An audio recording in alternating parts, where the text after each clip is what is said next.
Jen Seelig, and we were talking about Karen. When we found out that Senator Maine had to step down, and because of cancer, I don't think any of us expected her, quite frankly, to live as long as she did. She outlived the doctor's, forecast. She outlived everything, and Jen and I were talking, and Jen said that's because she was so full of love, and she really was. She loved people. She had a smile on her face, and she was feisty, and she could be tough when she needed to be, but she was so kind and caring, and it was my great privilege to sit back close to her for a few years and learn at her feet and learn the things and the experience that it taught her. And with that, Mr. President, I don't know. I better quit because I'm going to start crying. Thanks. Thank you, Senator. Senator Escamilla. Thank you, Mr. President, for this opportunity. Also, just a minute to just reflect on a legacy of someone that's did so much for the state, and collectively as a family, I think the Maines, both her late husband and late Senator Ed Maine, and now Senator Karen Maine. It's not only the legacy, like I said, in terms of her work and commitment to the state and to the public at large, specifically to her district, the West Side, West Valley, Kearns, parts of Taylorsville. I mean, her heart was there. But it's also the very personal touch, I think, for all of us that have interacted with her, and for me, where all my 16 years in the legislature were next to her in some capacity. And as you spend more time with our colleagues, you guys know this, you get to know more of that personal side of them, their struggles, their family situations.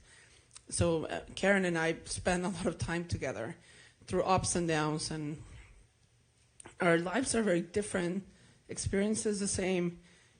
We have, generational gaps within even our children. But one thing that Karen did the whole time is make everyone feel like they matter. And that's something I want to be more like her. And certainly I've been thinking more about that as we're struggling with issues. We're in the middle of campaigns, and life can get hard. And there's so much contention and anger in our country and in the world that we need more of a little bit of Karen, I think, and a little bit of all of us. And I was just an honor to be able to call her a friend, a mentor. Even as her health was declining, I was still getting texts from her. We were communicating via text. A lot of it we did via text the last months. But in the last two sessions that I was working on a very important project for her, and I think, Senator Milner, Senator Vickers, the president, were instrumental to make sure that her dream of seeing this Rocky Mountain Center for Occupational and Environmental Health became a reality, focusing on women in trade and safety for workers. I think when the last bill passed and we got all the funding in place, she sent me a text and she said, please give hugs and kisses to everyone because this is so critical. So I just taking a minute to remember that and really embrace, highlight her love for life. I think it's what it is. And she was so funny, of course, more funny than Todd. Way more funny than Todd. And she was not an ex, but she was still very funny. And she was never upset, which, we leave sometimes the floor and we're all like in tears or stress more, and the fourth floor happens probably than the third floor. But Karen would just sit back and be like, it's going to be fine. And we're all going to be okay tomorrow. So those are the things that are in my heart, and I remember them and just know that she's watching probably and enjoying this moment because she knows how much love there is for her here and outside. And of course, my deep condolences to her family. I know that she loves spending time with them, and her decision to retire at that point that she did was because of her love for her family, and I also has been a great lesson for me. So thank you, Mr. President, for this opportunity. Thank you, Senator Escamilla. As you talk about her family, I think they're listening. We didn't want to impose on them to come during this difficult time, but I want them to know. I want them to know how much we loved Senator Karen Maine. She had a real unique ability to work with others despite their differences. She taught me how to respect someone and get along with some, even with differing opinions. She had kind of a unique ability. She could tell someone to go to heck, and she didn't call it heck. She said, you can go to heck and make them look forward to the trip. And that was her ability. And I think we all felt that. She was a great statesperson. She was one of the more effective senators. The last session when she got cancer, you remember? I don't know how many bills she had, probably 10 or 13 or 15. And our good staff said we probably need to transfer those bills to other senators' names and have senators carry them.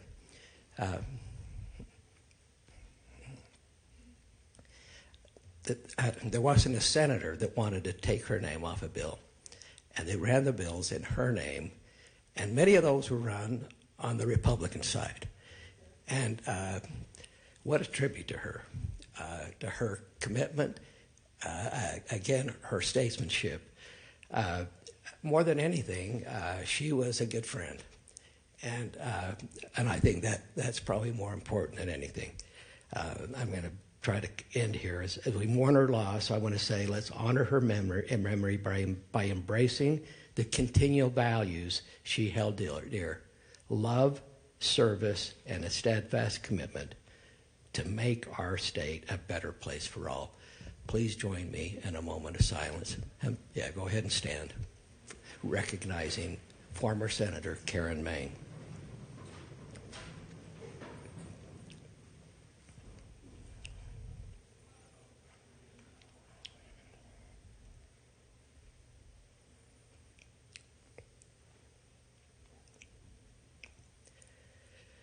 Thank you.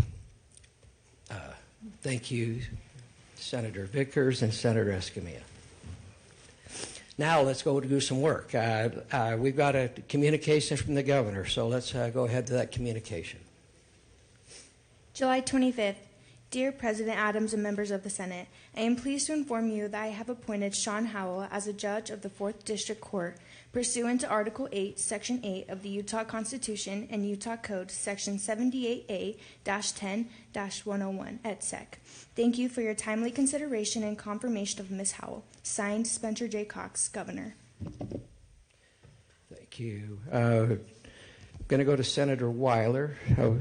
We have a report. It's a committee report. Let's go ahead to that committee report. Then I'll go to Senator Weiler. Mr. President, the Senate Judicial Confirmation Committee met on August 19, 2024, and reports a favorable recommendation for the Honorable Sean Howell to be confirmed to the position of judge in the Utah 4th District Court. Signed, Todd Weiler, Committee Chair. Thank you. Now, Senator Weiler, to that committee report, I need a motion when you're ready. Thank you, Mr. President. I had the pleasure of meeting Ms. Howell for lunch a few weeks ago with a few other senators on the Confirmation Committee, and was able to get to kind of know her in a less formal setting. And then we had a Confirmation Committee just last Monday, 2 days ago, where we badgered her with a lot of intense questions, and she held up pretty well. Ultimately, we voted unanimously to recommend that she be confirmed to the 4th District Court. Let me just tell you a little bit about her. She will be filling a vacancy that's created by the retirement or departure of Judge Robert Lund, and she's currently the senior trial attorney at the Utah County Public Defenders Association. I understand she used to be the manager of that office, but she's married to her husband. She calls him Andy, but Anthony Howell, who is also a district court judge in the 4th District Court. Yeah, dynamic duo, I think. Yes, and to avoid conflicts of interest, she stepped down as the manager of that department. She's also previously worked as a Utah County Public Defender Associate. She served as a law clerk to the Honorable Donald J. Iyer of the 4th District Court and to Commissioners Thomas Patton, where she specialized in domestic and civil matters. She's a graduate of the Fred House Corrections Academy, having earned the designation of the Special Functions Officer that enabled her to serve as a bailiff in the 4th District Court. So, Mr. President, if anybody tried to, approach the judge, it was her job to, take them out and run interference. So, she's also been a coach in advocacy and courtroom procedures at the J. Reuben Clark Law School at Brigham Young University, which, in my opinion, is the best law school in the state. And she's also served the Utah State Bar as a new lawyer mentor. She did receive her Juris Doctorate from BYU and the University of Utah. She has a Bachelor of Arts in Marketing Communications as well. So we were very impressed with her. I will say I have a couple friends in the Utah County Bar and the bar, the lawyer organization, not the other bar. But I had one of them call me right after the governor made his announcement. He said, "Has the governor made a selection yet?" And he's someone that follows the nominations and appointments very closely. And I said, "Why? Who are you hoping for?" And he said, "Well, I'm hoping it's Sean Howell." And I said, "Well, guess what? It is." And so he was so relieved. So I know that she's well respected by her colleagues down there in Utah County. And so without any further delay, I would move that the Senate, let me find the exact language, that we consent to the appointment of Sean Howell as a judge of the 4th District Court. Thank you. You have a motion. Do we have discussion of the motion? Seeing none, I'll place the motion, and the motion is that the Senate consent to the appointment of Sean Howell as the judge of the 4th District Court. Roll call vote.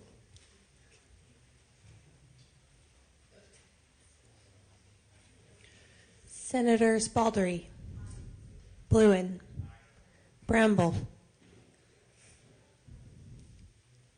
Aye. Buxton, Collimore, Escamilla, Fillmore, Grover, Aye. Harper, Hinkins, Ibsen, Johnson, Kennedy, Kwan, McKay, McKell, Milner, Owens, Pitcher, Aye. Plum, Reby, Sandal, Aye. Stevenson, Thatcher, Vickers, Weiler, Aye. Wilson, Winterton, President Adams. Aye. With a vote of 27 yea votes, 0 nay votes, 2 being absent, the Senate has consented to the appointment of Sean Howell as judge of the 4th District Court. Congratulations, Judge Howell.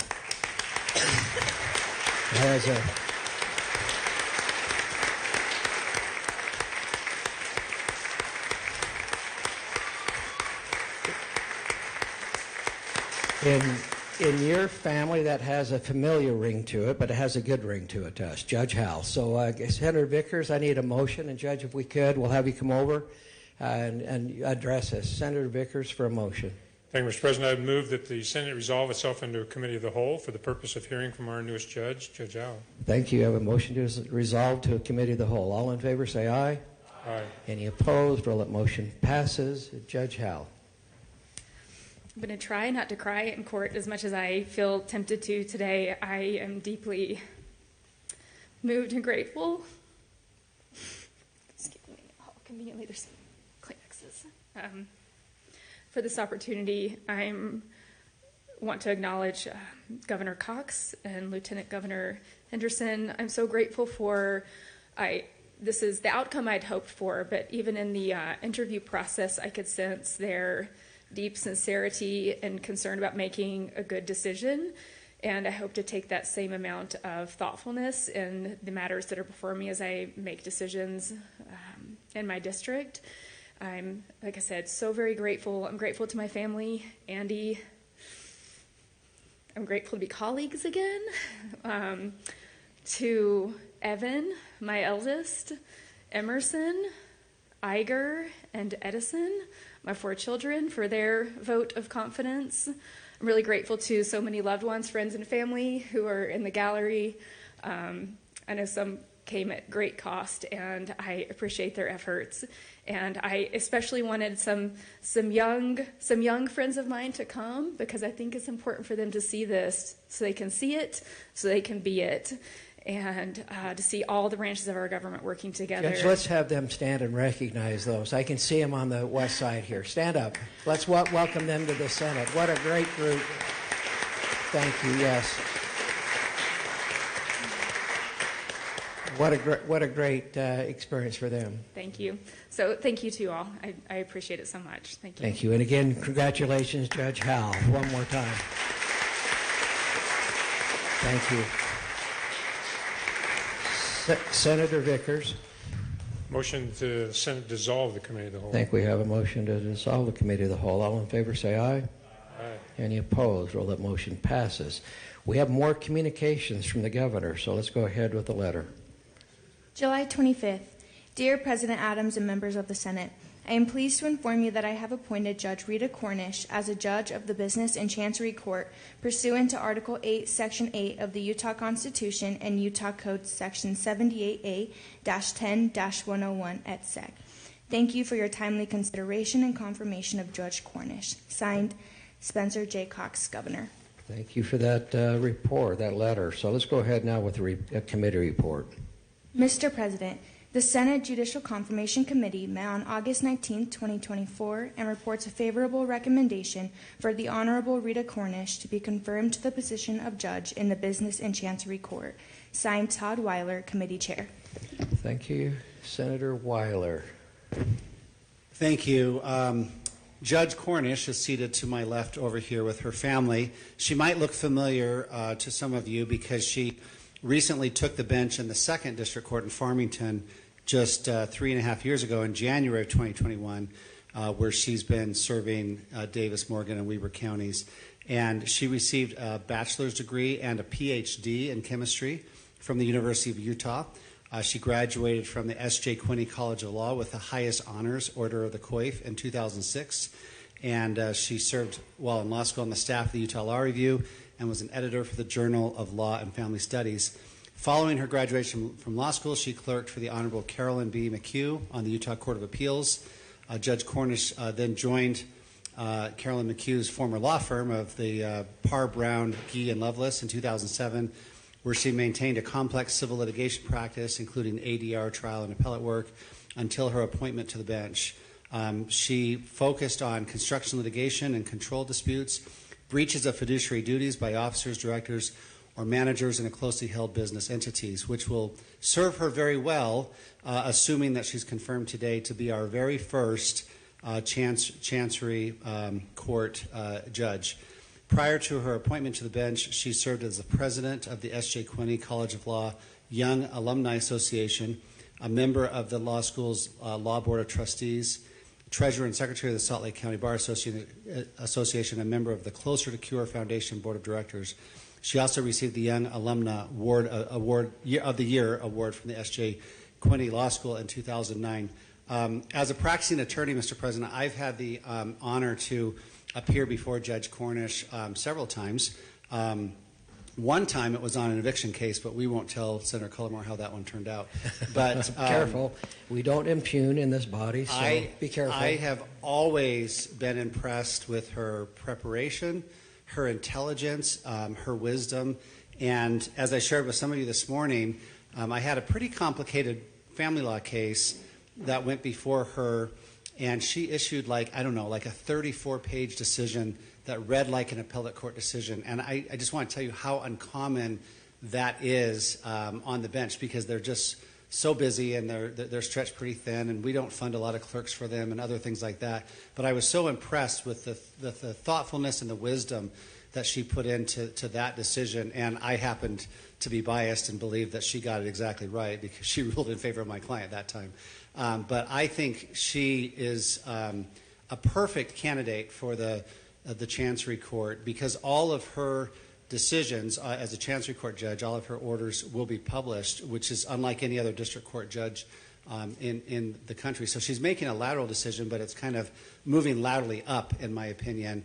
And we were hoping, when I say we, I mean legislators that were lawyers, like I think Representative Brammer and myself and others, that we would get an existing judge to apply for the Chancery Court, and she's the only one out of the 7 names that came up to the governor was a sitting judge. But I think she's highly intelligent and will serve our state well. So with that, I would move that the Senate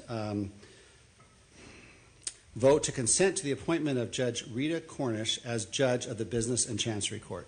Thank you. Seeing no discussion, I place the motion. The motion is that the Senate consent to the appointment of Judge Rita Cornish as judge of the Business and Chancery Court. Roll call vote. Senators Baldry, Bluen, Bramble,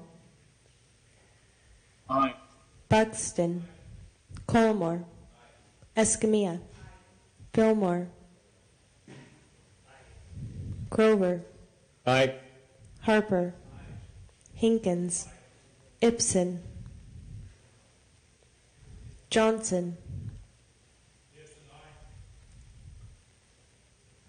Kennedy, Kwan, McKay, McCall, Milner, Owens, Pitcher, Aye. Plum, Reeby, Sandal, Aye. Stevenson, Thatcher, Vickers, Weiler, Wilson, Winterton, President Adams. Aye. With 28 yea votes, 0 nay votes, 1 being absent, the Senate has consented to the appointment of Judge Rita Cornish as judge of the Business and Chancery Court. Congratulations again, Judge Cornish. Yeah, thank you.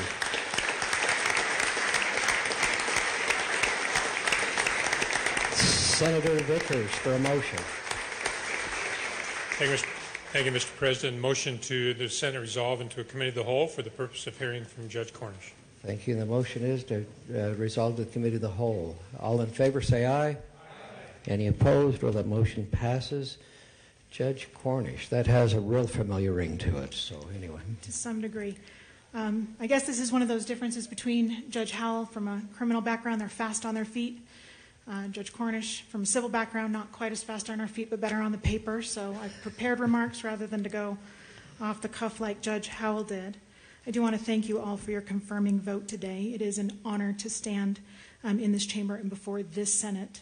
I am deeply indebted to Governor Cox, Lieutenant Governor Henderson, and their dedicated staff for the trust and for their trust in all that they've done to get me here today. I'm also grateful to you and all of your willingness to confirm my appointment. I have a great respect for the role this body plays in our system of government, not only in crafting, debating, and passing laws for the benefit of the citizens of Utah, but the important role that you play in ensuring that the folks that take up the bench are the best qualified for the job. I'm ridiculously lucky to have the love and support of my family. My husband, Kyle, is here today. We'll celebrate our 27th anniversary this Friday. Congratulations. Thank you. I'm also here with my youngest daughter, Eleanor, and my mother are both here to support me. I have other family that's watching online today, and I've also been humbled I'm humbled by the support of my colleagues on the bench and in the bar. Some of them are also here today to support me.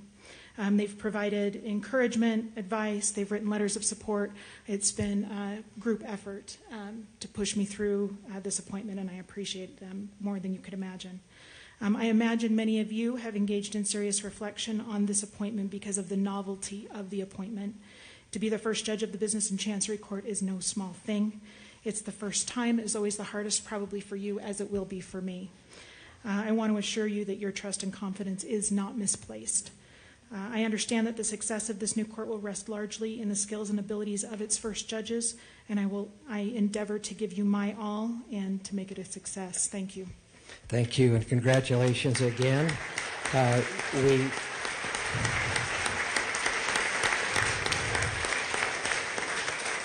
We appreciate both your willingness to serve, and we know that you're committed, and we look forward to great things coming. So thank you again, both judges. Senator Vickers. Thank you, Mr. President. Motion to dissolve the Committee of the Whole. Motion to dissolve the Committee of the Whole. All in favor say aye. Aye. Any opposed? Well, that motion passes. Let's continue on now.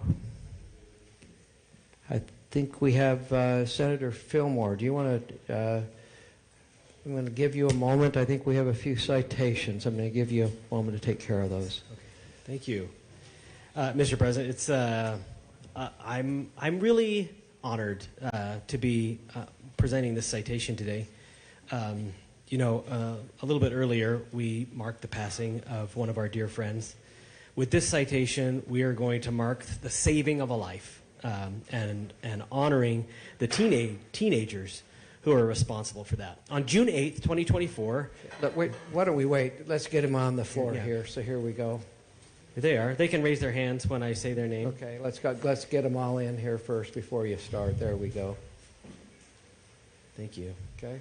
On June 8th, Brenna Miller,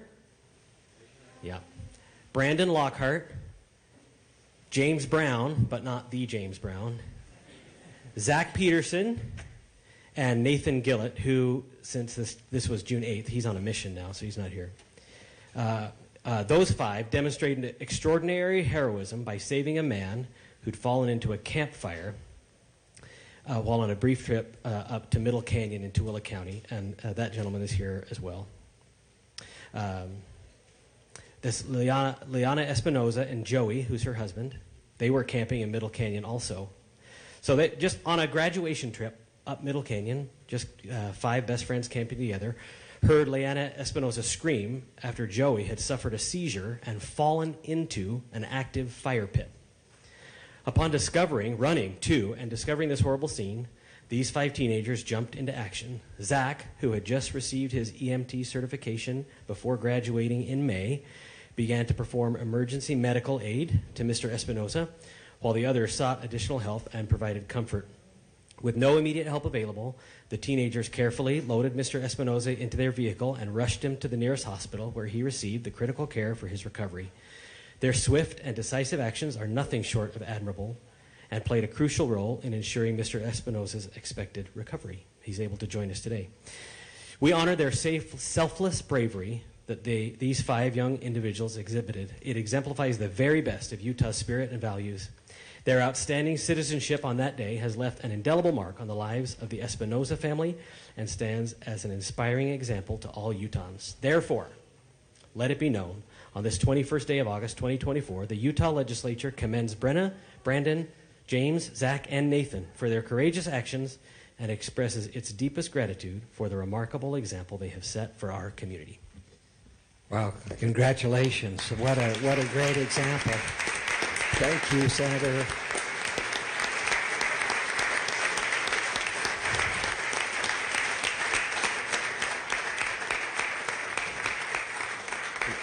We deal with a lot of significant issues, but nothing more significant than saving of a life. What a great example these young people are.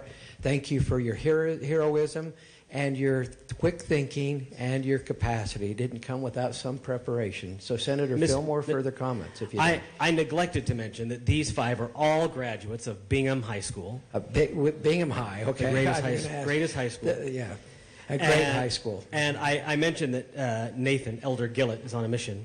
Brianna will be attending BYU in the fall, while Brandon, James, and Zach are all now attending UVU. School started today, and here they are. Wow. Thank you again for being here. What an honor it is to have you here today. Thank you for coming.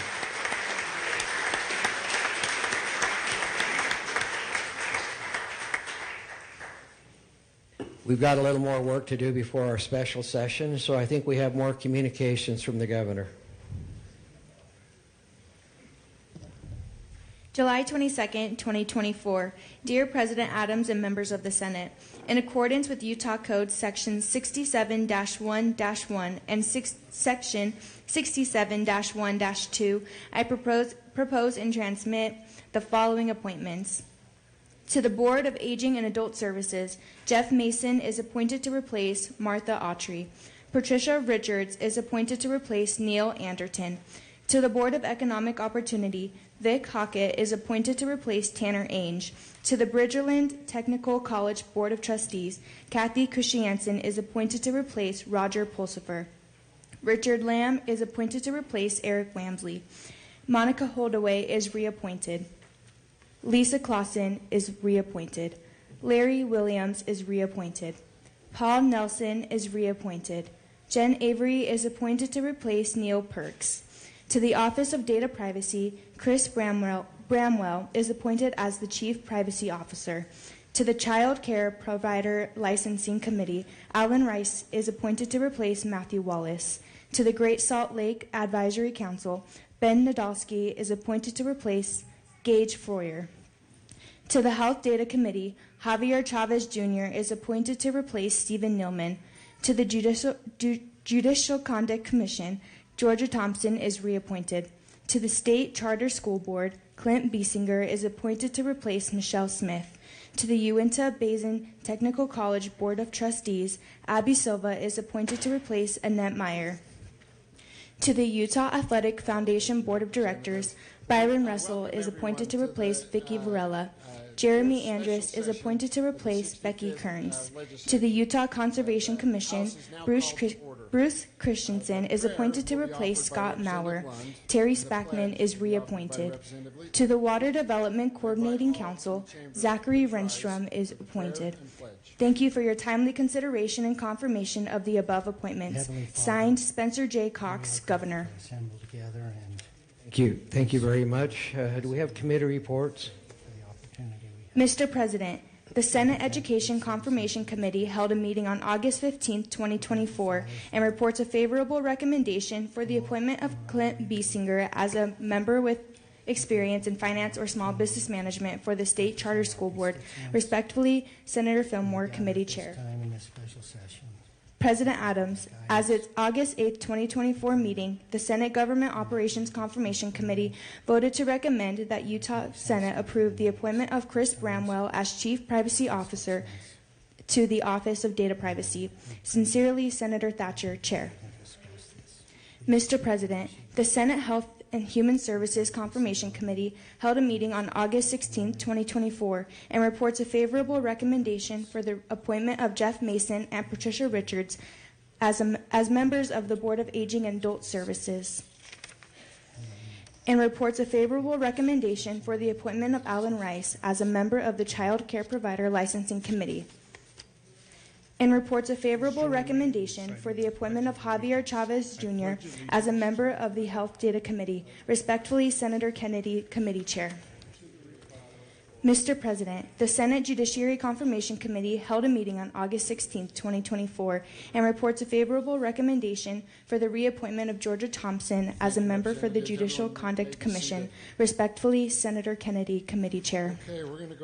Mr. President, the Senate Natural Resources, Agriculture, and Environment Confirmation Committee held a meeting on August 13, 2024, and reports a favorable recommendation for the appointment of Ben Nadolski as a member who represents Weber County for the Great Salt Lake Advisory Council. Respectfully, authorizes the President of the Utah Senate and the Speaker of the Utah Representatives to issue a joint proclamation convening the Utah Legislature in a special session when 2/3 of the members of the Senate and the House of Representatives favor convening the legislature into a special session because of an emergency in the affairs of the state necessitates convening the legislature into session.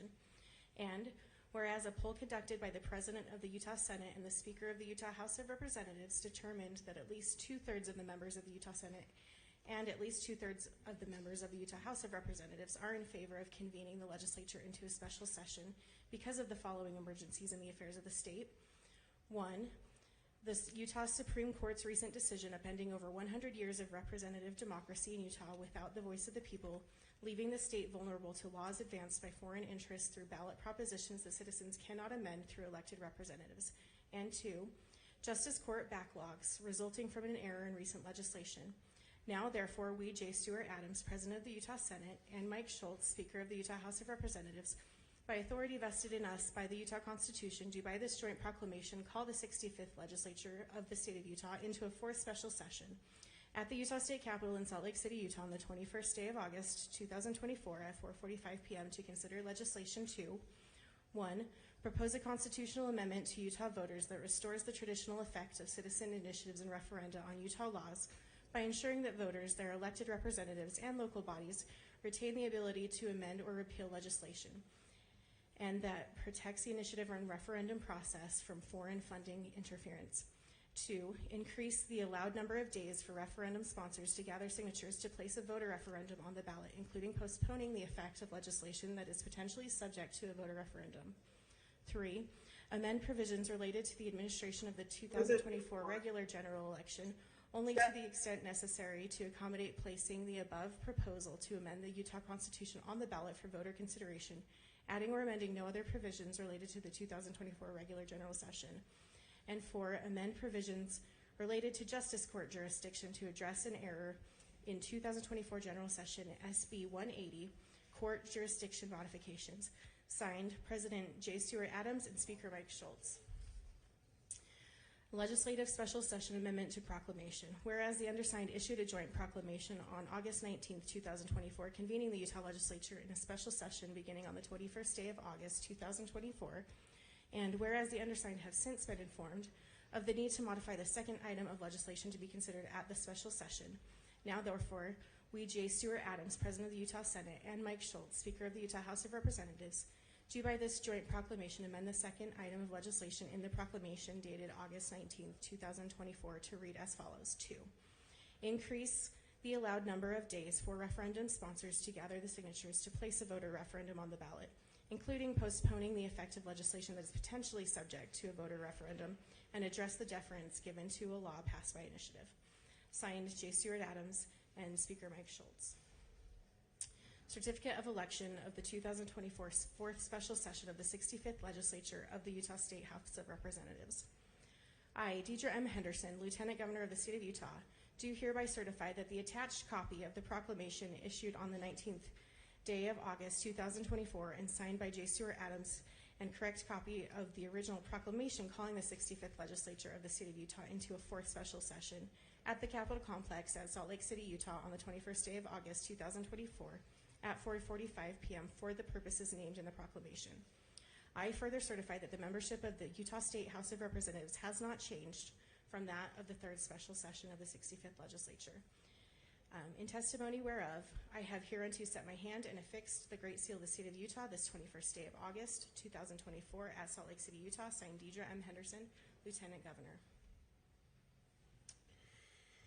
Thank you, Chief Clerk. Representatives, if you have not marked the roll, this is your last chance. Please mark the roll. I just want to recognize that we have Representative Romero, Representative Jack, Representative Hollins, and Representative Dunnigan coming in from remote today. So with that, I will declare that we have a quorum present. The Speaker announces that pursuant to Joint Rule 2-1-101, the rules that were adopted by the Legislature during the 2024 General Session apply to the conduct of the House during the 2024 Fourth Special Session. We'll now go to Representative Brammer to recognize him for a motion.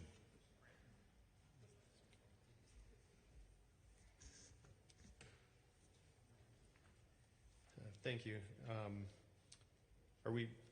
I move that we lift from the Rules Committee, read for the, no? Not yet. Wrong. Sorry, I have multiple motions going. Okay. Mr. Speaker, as allowed by the Utah Constitution, I move that the House read only the short title of bills and resolutions as they are introduced or considered, unless 2/3 of the House directs the reading of the long title, short title, or both. Thank you, Representative. That motion is ordered. We'll go ahead and place that motion. All in favor say aye. Aye. Any opposed? Well, that motion carries. Okay, we'll now go to Representative Jefferson Moss for a motion. Representative Moss. Thank you, Mr. Speaker. I move that the Speaker be authorized to appoint a committee to notify the Senate to inform that honorable body that the House is organized and ready to do business. Thank you, Representative. That motion is ordered. We'll go ahead and place that motion. All in favor say aye. Aye. Any opposed? Rule that motion passes. The Speaker now appoints Representative Musselman, Representative Hall, and Representative Briscoe as the committee to notify the Senate.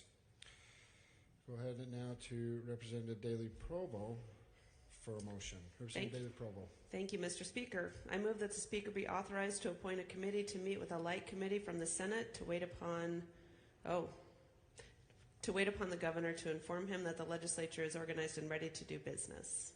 Thank you, Representative Daley Provo. We'll go ahead and place that motion. All in favor say aye. Aye. Any opposed? Rule that motion passes, and I appoint the following as the committee to notify the governor: Representative Barlow, Representative Clancy, and Representative Carol Moss.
Representative Jefferson Moss.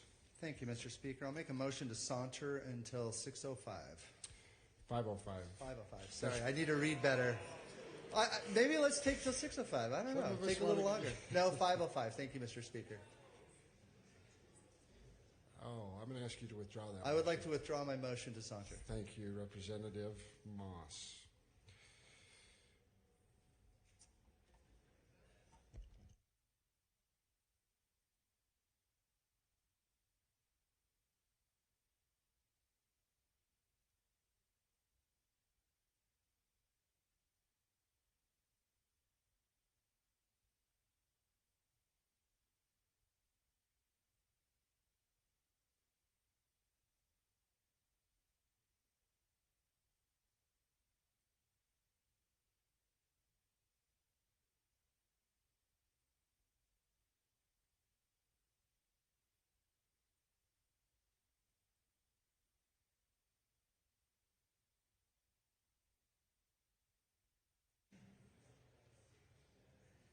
Okay, we're going to go ahead and go to Representative Tusher for Representative Tusher.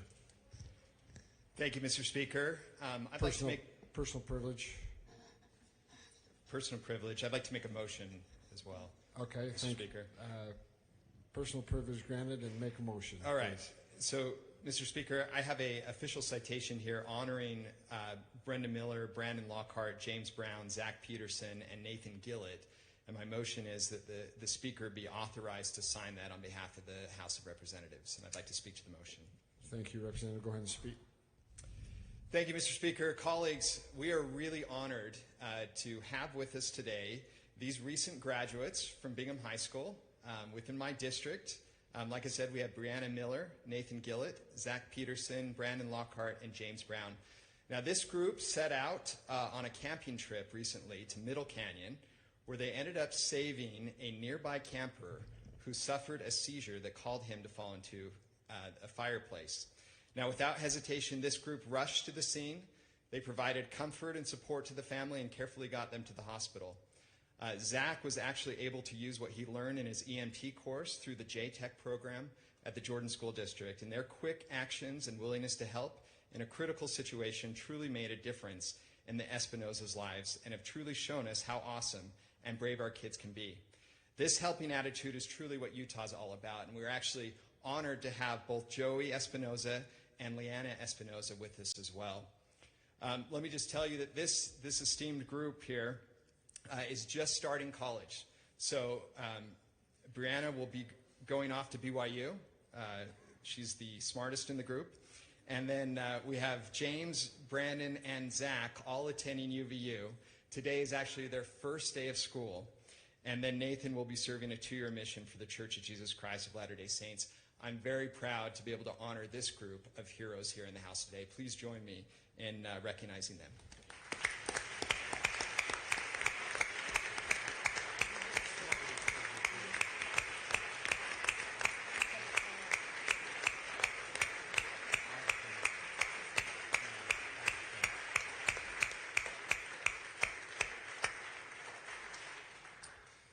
Thank you, Representative Tush. We'll go ahead and place that motion. The motion is that the Speaker be able to sign on behalf of the House of Representatives a citation honoring Brendan Miller, Brandon Lockhart, James Brown, Zach Peterson, and Nathan Gillett.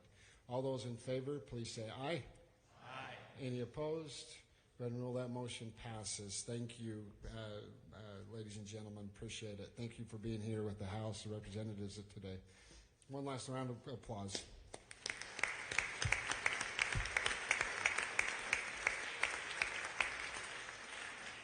Okay, we're going to go ahead and move on to further business. Senator Plum. Thank you, Mr. Speaker. I have come here with my colleagues to announce to you that the Senate is organized and ready to do business. Thank you, Senator Plum. Message received. We appreciate the good body. Thank you. Oh, let's dance. Oh, Representative Barlow. Let's go back over to you. Representative Barlow. Hello, Speaker. Good to see you. Good to see you. Welcome back. Good. Mr. Speaker, the Joint Committee to notify the Governor has waited upon the Governor and informed him that the Legislature is organized and ready to do business. Thank you, Representative Barlow. We appreciate it. Thank you. Oh, thank you. Now we'll go to Representative Musselman. Representative Musselman. Mr. Speaker, your committee to notify the Senate has waited upon the Senate and informed them that the House is organized and ready to do business. Thank you, Representative Musselman. Thank you for the reports, committee. We'll go ahead and get back to business that we don't have in front of us yet.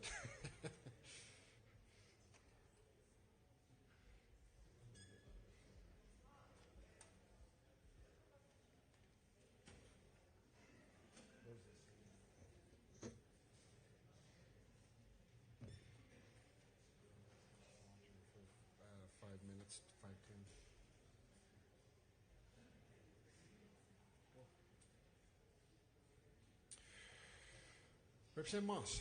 Thank you, Mr. Speaker. Hopefully I get it right this time. Motion to saunter for 5 minutes. Thank you, Representative. The motion is that we saunter for 5 minutes until 5:10 p.m. All in favor say aye. Aye.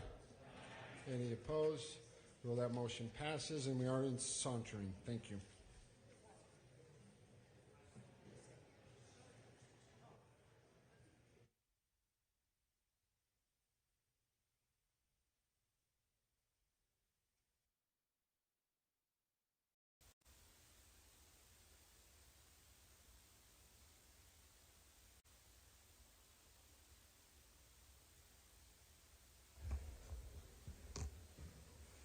Senator Ipsen, do you have a report?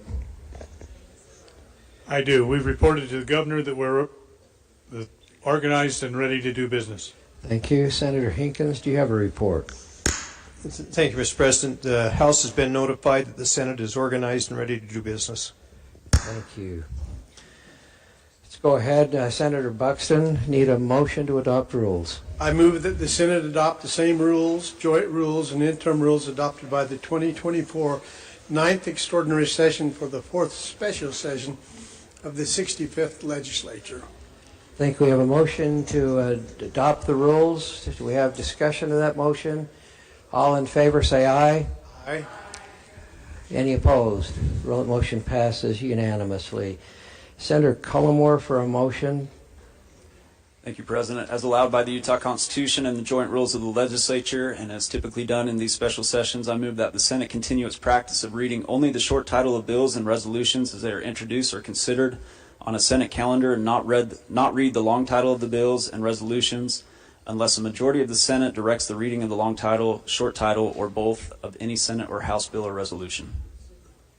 Thank you. Do you have discussion to that motion? Seeing none, place the motion. All in favor say aye. Aye. Any opposed? Roll that motion passes by the required 2/3 majority. In fact, it passed unanimously. Now, Senator Cullimore for another motion. Thank you. I move that the Senate suspend the requirement that bills be placed on the third reading calendar for 1 day before consideration. Thank you. Discussion of that motion. Seeing none, all in favor say aye. Aye. Any opposed? Well, that motion passes also unanimously. Let's go ahead now. Introduction of bills.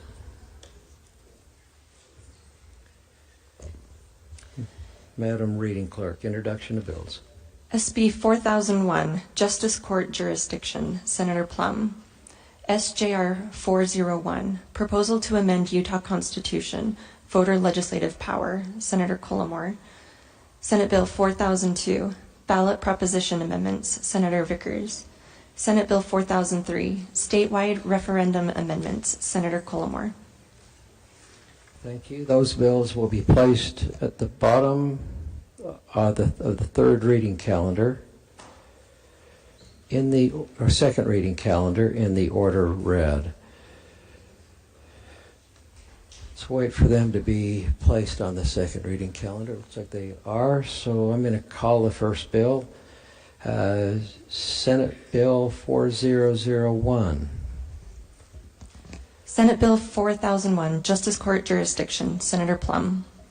Senator Plum, go ahead. Thank you, Mr. President. This bill is actually a pretty simple but impactful bill that was required for a fix. There was an oversight and an accidental omission of pretty much a single word, the word infraction, from Senate Bill 180 that we passed this last session.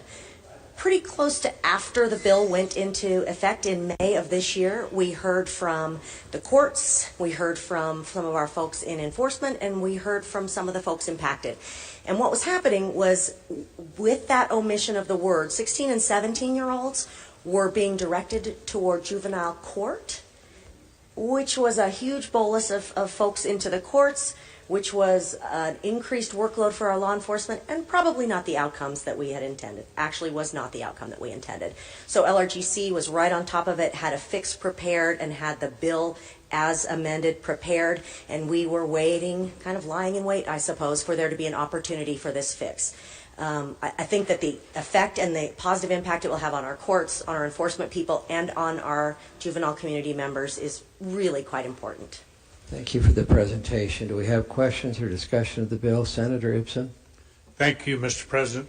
I rise in support of this bill. I was contacted by law enforcement. This was causing confusion with our police departments being able to issue citations to juveniles, increase their workload. In fact, some cities were choosing to just not write citations because of the workload that this original bill created for them. So I rise in favor of it. Thank you. Looking for further discussion. Senator Vickers.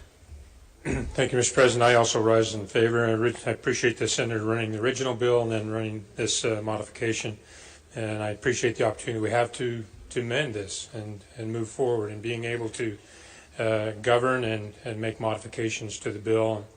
And that'll be direct conversation about the next bill as we discuss that, the next resolution. But I just appreciate that opportunity, appreciate the good senator bringing it forward. Thank you. Seeing no further discussion, I'm going to go to Senator Plum for summation and a motion. I'll waive summation, Mr. President, and call the question. Okay. The question is, under suspension of the rules, shall Senate Bill 4001 pass? Roll call vote. Senators Baldry, Bluen, Bramble, Aye. Buxton, Cullimore, Escamilla, Fillmore, Grover, Aye. Harper, Hinkins, Ibsen, Johnson, Kennedy, Kwan, McKay.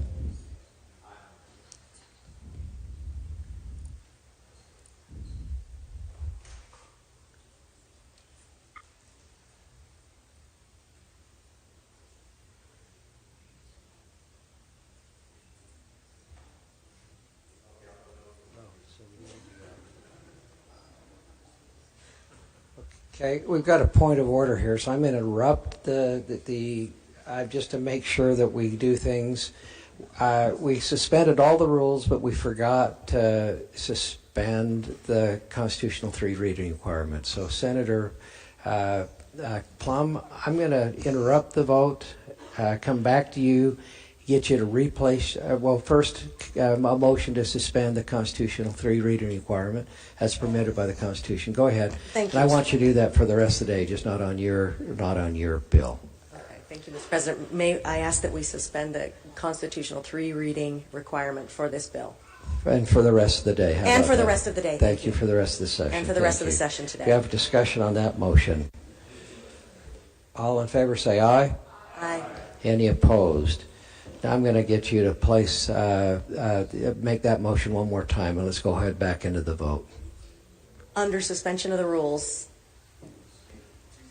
Thank you. Under suspension of the rules, the question is, shall Senate Bill 401 pass? Is that the correct motion you want?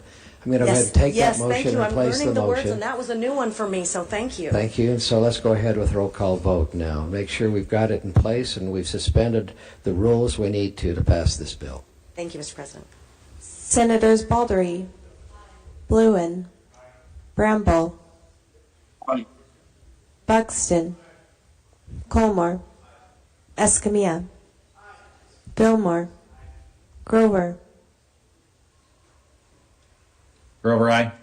Harper, Hinkins, Ibsen, Johnson, Kennedy, Kwan, McKay, McKell, Milner, Owens, Pitcher, Aye. Plum, Aye. Reeby, Sandal, Aye. Stevenson, Thatcher, Vickers, Weiler, Wilson, Winterton, President Adams. Aye. With a vote of 27 yea votes, 0 nay votes, 2 being absent, Senate Bill 4001 passes this body and will be sent to the House for their consideration. Thank you, Senator Plum. Let's go ahead. Senate Joint Resolution 401. SJR 401, proposal to amend Utah Constitution, voter legislative power.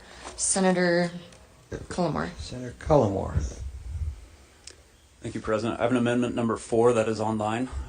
Motion to amend is online. Appropriate, let's make sure it's online. I see it online. So go ahead, Senator.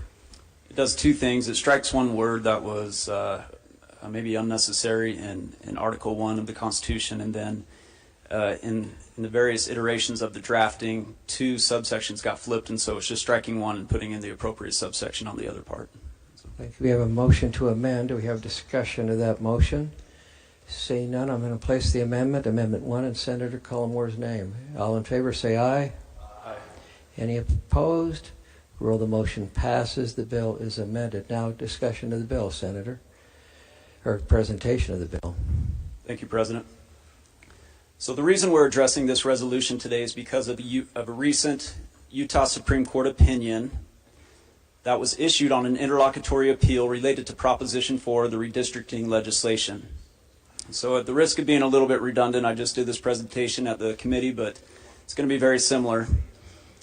I want to impress that although the Supreme Court's opinion came out of that redistricting legislation, that this resolution is not necessarily targeted at that legislation, and that this is much broader than that. But and I'll explain here what we have to deal with, but I first want to address the legal issues, as I think it provides the appropriate context, even though it might be a little bit technical in nature. And then I want to discuss the political issues that are the likely result of that decision. So the Alter and Reform Clause in the Utah Constitution has never really been defined prior to the recent opinion from the Utah Supreme Court. Utah, similar to the United States, is a constitutional republic form of government, and many people believe that the right to alter and reform government meant the right to amend the state constitution through the process described in Article 23, which provides the mechanism to change the constitution, and thereby the government, through the people's elected representatives by resolution like we're doing today, and then on the ballot for a vote of the people. But by their opinion, the Utah Supreme Court determined that a citizens' initiative was also another path for the people to alter and reform the government.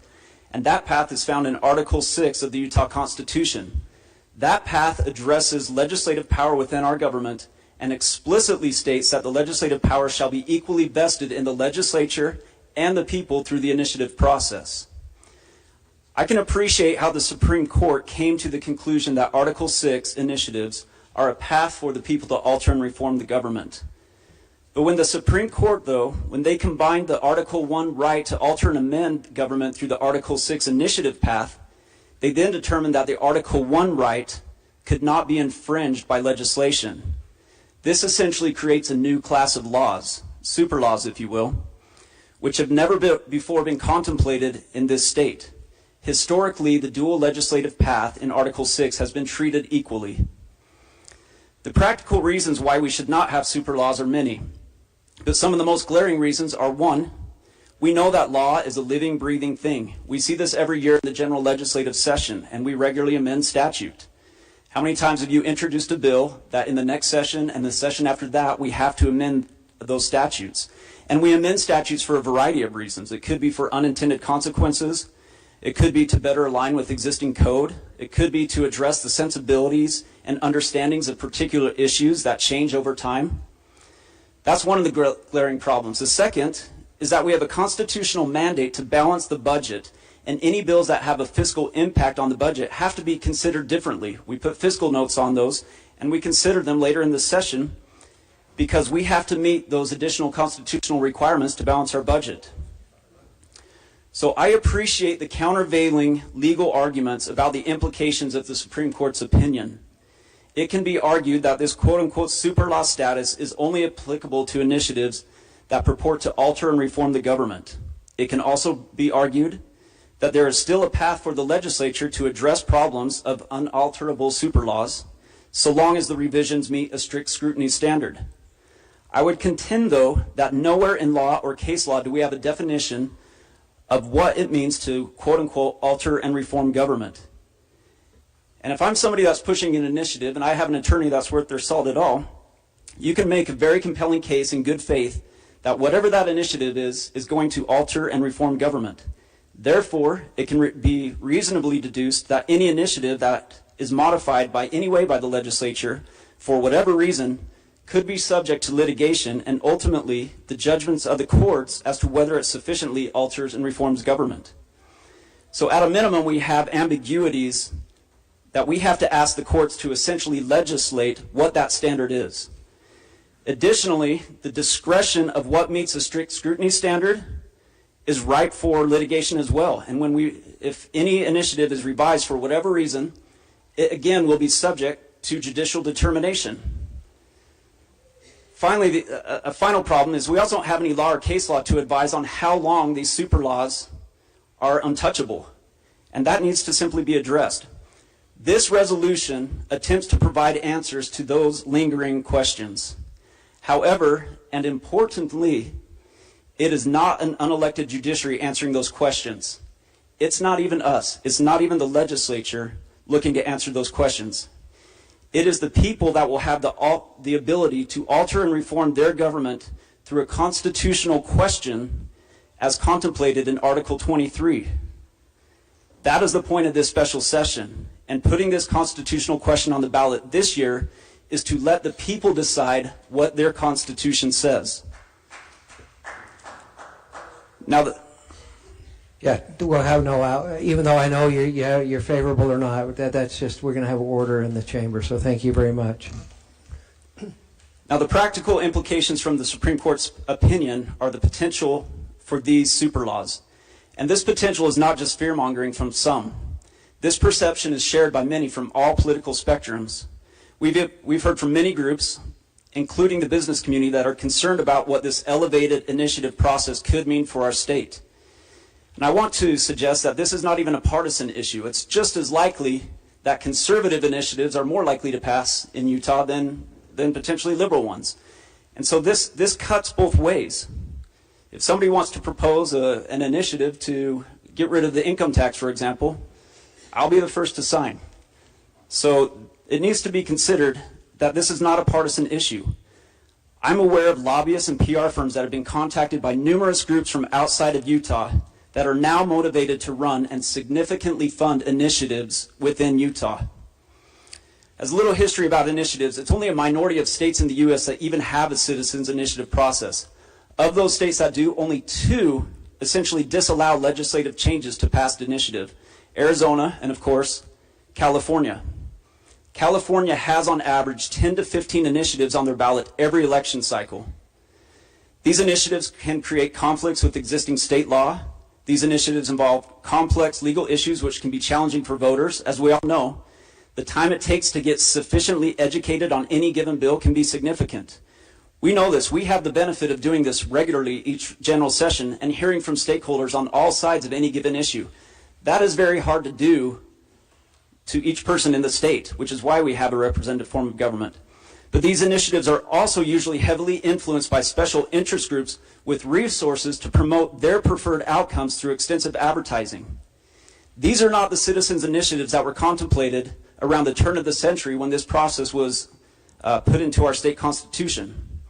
Those initiatives would have actually been grassroots efforts with people having to get their neighbors to sign ballots or initiative packets, word-of-mouth campaign, and maybe an op-ed here or there in the local publications. But now we have big money special interest groups that can seize on opportunities to go around the usual legislative process and enact binding law through sound bites and strategic PR campaigns. I spoke with somebody recently, in fact, that informed me about even significant foreign government influence and significant foreign government money coming into their state to influence state initiative processes. We do not want that. We do not want to turn Utah into California. We do not want Utah to be unduly influenced and changed by outside special interest groups, and certainly not foreign governments. So this resolution does not do away with the citizens' initiative process. It doesn't even change the initiative process, in fact. This resolution does not seek to undermine the people's right to initiate laws. On the contrary, it aims to preserve the balance between direct democracy and representative governance. So this resolution does 3 key things. First, it clarifies and codifies. It explicitly clarifies and essentially codifies the Supreme Court's opinion that the people's ability to alter and reform government is through this. You timed out. Go ahead. Through this constitutional process is found in Article 23 and the legislative process found in Article 6. Second, it maintains appropriate flexibility. It reinforces that legislation is not immutable.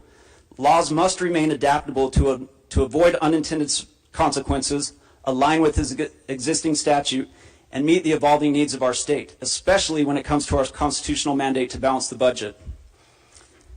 And then 3, it protects Utah against outside influence. It introduces a prohibition against foreign government influence on our initiative process, ensuring that Utah's laws are made by Utahns for Utahns. This resolution is not a legislative action. It's not just a legislative action. It's an opportunity to let the people of Utah decide the direction of their government. We're not asking the courts to legislate from the bench, nor are we diminishing the role of the citizens' initiative. Instead, we are asking the people to affirm that their government remains balanced, flexible, and protected from undue influence. And I want to quickly address the contingent bill that we'll talk about here in a second, but it's important to note that similar to other constitutional questions, the passage of this resolution will also have a contingent statutory changes to further enshrine the people's rights as it pertains to referendums and initiatives. Those statutory changes will extend the time frame for people to gather signatures for a statewide referendum, which obviously referendums are another method for the people to keep the legislature in check, and this statute would make that process less burdensome. Additionally, the statutory changes would require the legislature to appropriately give deference to past citizens' initiatives, which helps give confidence to those Utahns that want to push an initiative that their voice will be heard and appropriately implemented upon passage. So I urge you to support this resolution. Let's ensure that the people of Utah have the final say in how their constitution is interpreted. Let's protect the integrity of the initiative process, and let's create a path to keep Utah, Utah. Thank you for that presentation, Senator Cullenberg. I'm going to have you place your amendment one more time. You have two amendments online, Amendment 1 in your name and Amendment 4 in your name.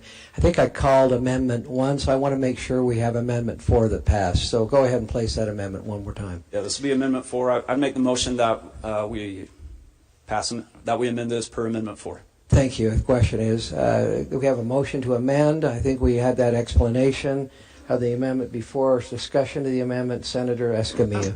Thank you, Mr. President. I actually have a process question, because we did pass Amendment 1. If we pass Amendment 4, do we have to undo? How do we do that? I think Amendment 1 is included in Amendment 4, but we can go ahead, Senator Cullenberg. The language in Amendment 1 is also in Amendment 4, so there won't be any conflict. Okay. So it actually would sit on top of Amendment 4 and work. Okay. And then a question to the go motion ahead. to amend. Thank okay. you. Yes. Thank you. And I know there's a lot into the constitutional amendment, but in terms of the Amendment 4, there is obviously the word is retrospective, and our understanding, we've had conversation in our caucus, is that this will be the first time, it's unprecedented to use retrospective on any constitutional amendment, at least in the state of Utah in the last 30 plus years. Is there a reason why we're putting the word retrospective on that specific constitutional amendment? Senator Cullenberg. Yeah, I think obviously we've had a number of initiatives passed over the last few years, and what the questions that I pose that are raised by the Supreme Court could be applied to a number of initiatives. And so it's just looking to clarify this so that the laws that have been passed aren't now subject to further litigation and dispute. Thank you, Senator Escamilla. Follow-up question, Mr. President. Yes. So just to be clear, as we try to, explain future action this constitutional amendment will have an impact on any previous ballot initiatives that have passed and been implemented in our current statutes and law. Go ahead, Senator Cullenberg. Yes, that is the intent, because as everybody in the legislature well knows, every initiative that we've passed from whoever knows how long now has been amended at some point by the legislature, and for a lot of very good reasons. And so we just don't want to call any of that into question at this point. Okay. Thank you, Mr. President. Thank you for that clarification. So further discussion, Senator Cullenberg, any summation on the bill? Oh, Senator Reby, you're up on the motion to amend? Okay, so thank you. I'm going to place the motion to amend. Let me get it right this time to make sure it's Amendment 4 and Senator Cullenberg's name. All in favor, say aye. Aye. Any opposed? Roll that motion. Let me call it again. All in favor, say aye. Aye. Any opposed? Roll the motion passes. Thank you. The bill is amended. Now, thank you for the presentation on the bill. That concludes your presentation, so I'm going to open it up for discussion on the bill. Senator Reby, do you have discussion on the bill? Thank you, Mr. President. My question is based upon this bill calling us into session. Many of my constituents reached out to me and were concerned that we called ourselves into session. So my question to the sponsor is, does this bill have a persistent fiscal crisis associated with it? Senator Cullenberg. I think there's a significant potential for that, because with the influx of potential initiatives that may not be subject to legislative oversight, that we won't have another time to address that before the next election cycle. Thank you. Follow up. Yeah. So the other two reasons are war, a natural disaster, or emergency in the affairs of the state. My constituents do not believe that this is a persistent fiscal crisis. They do not believe that this is going to prevent a war or a natural disaster. When we passed this ability for us to call us into session, we actually had the good words of Lyle Hilliard said that, this could bring mischief to our body and distrust. And he said that, when we try to pass bills quickly, we don't give the public the chance to respond or look for the unintended consequences. So I'm opposing this bill because we've been called into special session under false pretense, in my estimation, and my constituents are concerned about that. I would request that we be more responsive and bring trust back to our communities. Right now, we are experiencing an unprecedented high level of mistrust in politics, and I don't believe that this is helping, so I will be opposing this bill. Thank you, Senator.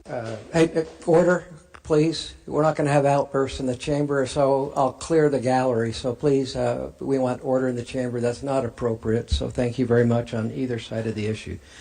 So I'm going to go to Senator Bramble. He's online. Thank you, Mr. President. Will the sponsor yield to a couple questions? Yes. Senator Cullimore, you yield. I heard a yes. Go ahead, Senator Bramble. Mr. President, I have the privilege of being the sponsor of Senate Bill 200 in the 2018 session. The topic of that bill was Proposition 4. Proposition 4 was looking to essentially set aside, in practical terms, Article 9, the plain language that says the legislature shall redistrict. Now, the Supreme Court, in their decision, creates this superior standard that Senator Cullimore articulated that says that a citizen's initiative, if it's to alter or reform government, holds a very high standard. So if the question I have for the sponsor, is it reasonable to look at the Constitution and say, well, if the Supremes can ignore the plain language of Article 9 regarding redistricting, you've cited Article 23, Section 2, how the Constitution is amended. Well, if all power or ultimate power to alter or reform government rests with the voice of the people through initiative, is there anything that would stop them from proposing an initiative to change the Constitution, notwithstanding the provisions of Article 23, Section 2? Senator Cullimore. Thank you, Senator. I think that poses a reasonable question that would be difficult to answer based on the standard that we're now facing. I think it's also reasonable to deduce that based on that standard, if an initiative proposes to alter or reform government, that's almost like creating constitutional provisions, because the suggestion is that that has an elevated status and there's no ability to amend that. And so, it seems to pose a problem, and I think that's a reasonable question. Thank you. Senator Bramble, so follow up. On this, Mr. President. If you look at the construction of the Utah Constitution, it's Article 1 that vests power to reform government with the people. That's been interpreted through the legislature as the people's voice, and we've had that discussion. But there are other articles in the Constitution qualifying for office, the very essence of three separate but equal branches of government. Well, if all power to modify, to alter or reform government rests with the people, notwithstanding the express provisions of the Constitution, as we saw with Article 9, then what article of the Constitution would be immune from the ultimate, final voice of the people through initiative to alter or reform government that seems absolute? If you can ignore one article, what stops an initiative from literally ignoring any other article that the legislature would then be prohibited from changing? Senator Cullimore. Good questions, which is why I think the necessity of this constitutional question is important, because it does help clarify the proper roles of the legislative power within as enumerated in the Constitution. For those who weren't here in 2018, Mr. President, the basis of the compromise in Senate Bill 200 was that there were provisions in the initiative. It was not the independent commission being advisory and making recommendations to the legislature that caused many of us angst. It was a couple of provisions that appeared to be unconstitutional on their face, specifically requiring the legislature to take a vote, mandating that the legislature take a vote. That was a problem. Mandating that the legislature seek review and approval of the independent commission if we proposed any other piece of redistricting plan. And the final one that created real concern was a requirement that if we didn't accept the plan put forward by the independent commission, that we would have to explain the reason why we didn't. Each one of those creates a unique challenge and treads and sets aside the separate but equal powers of government and the constitutional protections in the legislature. That's why the folks came to the table and were willing to negotiate a compromise. Now, with the Supreme Court decision, it's thrown all of that out, and it seems to have the practical effect that if we don't pass this revision, that the Constitution can be cast aside at will based on this ultimate superior power of the voice of the people through the initiative process to alter or reform government, notwithstanding the constitutional provisions that are expressly stated in the existing Constitution. Mr. President, I strongly support this because all we're doing, we're saying we had an initiative, the legislature modified it, the citizens went to court, the court made a decision. Now we're going to take this back to the people and say, do you support this new standard that there's a superior voice, and let the people decide what kind of government they want through their voice at the ballot box. That's all this initiative, this resolution does, is it gives the voice of the people to say, we either want checks and balances, because if you look at the Constitution, Article 1 gives power, but then virtually every other article qualifies and limits that ultimate power of the voice of the people. It does it through qualifying for office, it does it through creating the branches of government, it does it through how the Constitution is reformed, it does it through Article 9, how redistricting occurs, etc. And so if you look at Article 1 being absolute, then all the other articles would fall based on that sole premise. Thank you, Mr. President. Thank you, Senator Bramble. Further discussion, Senator Bluen. Thank you, President. I would like to propose an amendment, or offer an amendment. Amendments in order, go ahead. It's going to be floor amendment, Amendment 3, although it probably is going to need to change just a little bit based off of the amendment we adopted, but the substance will be the same. So I'll get into it and then we can worry about the details later. So when we were getting ready, preparing for this session, and also just now, we heard that this proposal is about heading off a flood of new initiatives that are coming, and that's really what it's about. There might be a less politicized conversation than enacting this with a retrospective operation. So we just heard that is a novel idea, that we haven't seen retrospectivity in the Constitution before, but this amendment specifically calls out that retrospective piece, which to me clearly says that it's about taking the legs out from initiatives that have been passed in the previous years, and it takes aim at court decisions that were centered around an initiative that the citizens of Utah passed in 2018. That's unprecedented to have this retrospective piece, and it doesn't seem quite appropriate to put that into our Constitution on such an expedited basis. So when we talk about the concerns over changing the rules in the middle of the game, I think this is precisely the sort of thing that comes to mind for me, and I think it does for our citizens, for our constituents as well. So what the amendment I am doing, what the amendment I am proposing is simple. It just strikes out the retrospective operation piece there, and it would allow the proposal to take effect for future initiatives, but it leaves alone the laws that we've already seen gone into effect, and we've seen litigation on things we've passed in previous years. Clearly, this is another proposal that's going to be litigated if it were to be left in place. So, to me, it's appropriate to call out that retrospective piece and get rid of it. Thank you, Senator Cullimore, on the motion to amend. I would resist the motion, again, for the reasons already stated, that undeniably we do have pending litigation right now, but we have other initiatives that have passed where both sides have cooperated in properly amending that, but conceivably supporters of those initiatives could come back and suggest that the intent of those initiatives has not been adequately followed, and that we need to go back to the original intent or original language of the proposition. And so that poses too big of a risk.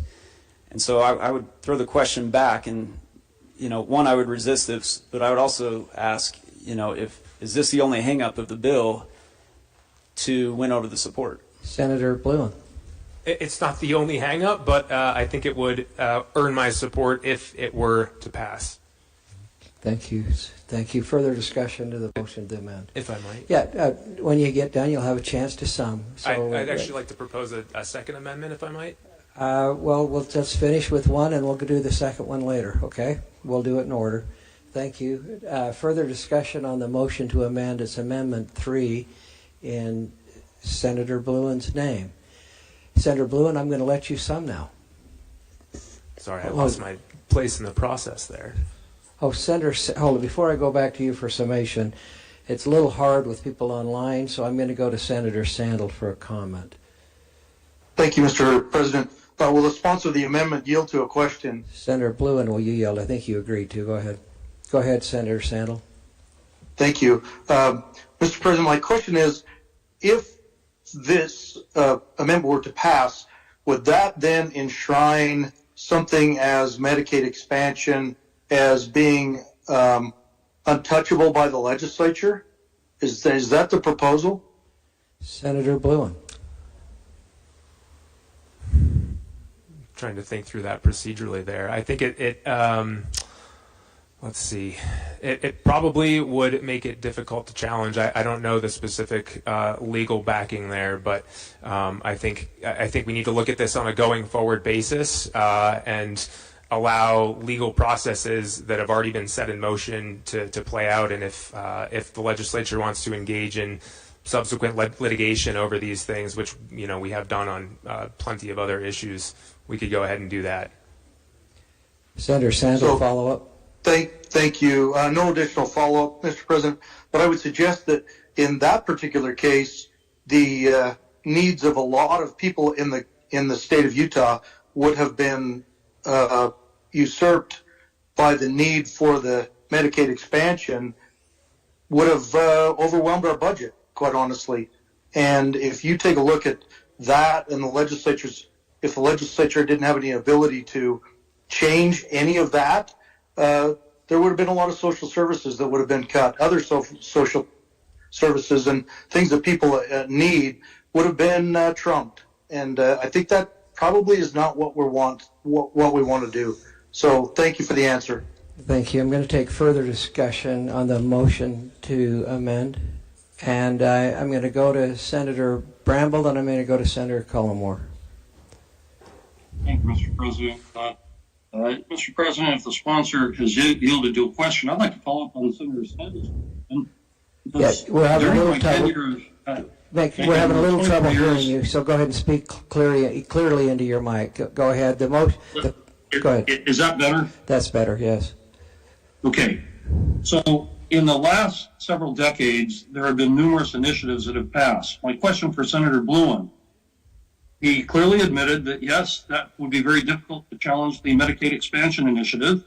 I presume the recreational marijuana initiative would be very difficult to challenge as well. But how far back would any initiative that has been modified at any time since the original passage of the initiative, we don't make it retroactive, what would be the timeline for any initiative in the past that could be challenged on the basis of it would violate that superior voice of the people? Senator Bluin. Thank you, Mr. President. I mean, I think this goes back to kind of the fundamental question here. I mean, the Supreme Court's decision did not preclude us from amending. It just raised a higher standard of scrutiny there. So I think those concerns are a bit unfounded. And I mean, frankly, to all of this discussion, I think it just speaks to the need to not rush these things through the process. This is, as has been mentioned, a constitutional amendment that's going to be sitting in our Constitution and be very difficult to change in the future. And yet we've done it on a very truncated timeline here, which I think should be of concern. Mr. President, I'd like to follow up. Go ahead, follow up. Yeah. Because that didn't answer the question. Because if this says that the language of an initiative is superior, then my question is, how would this, you say, well, that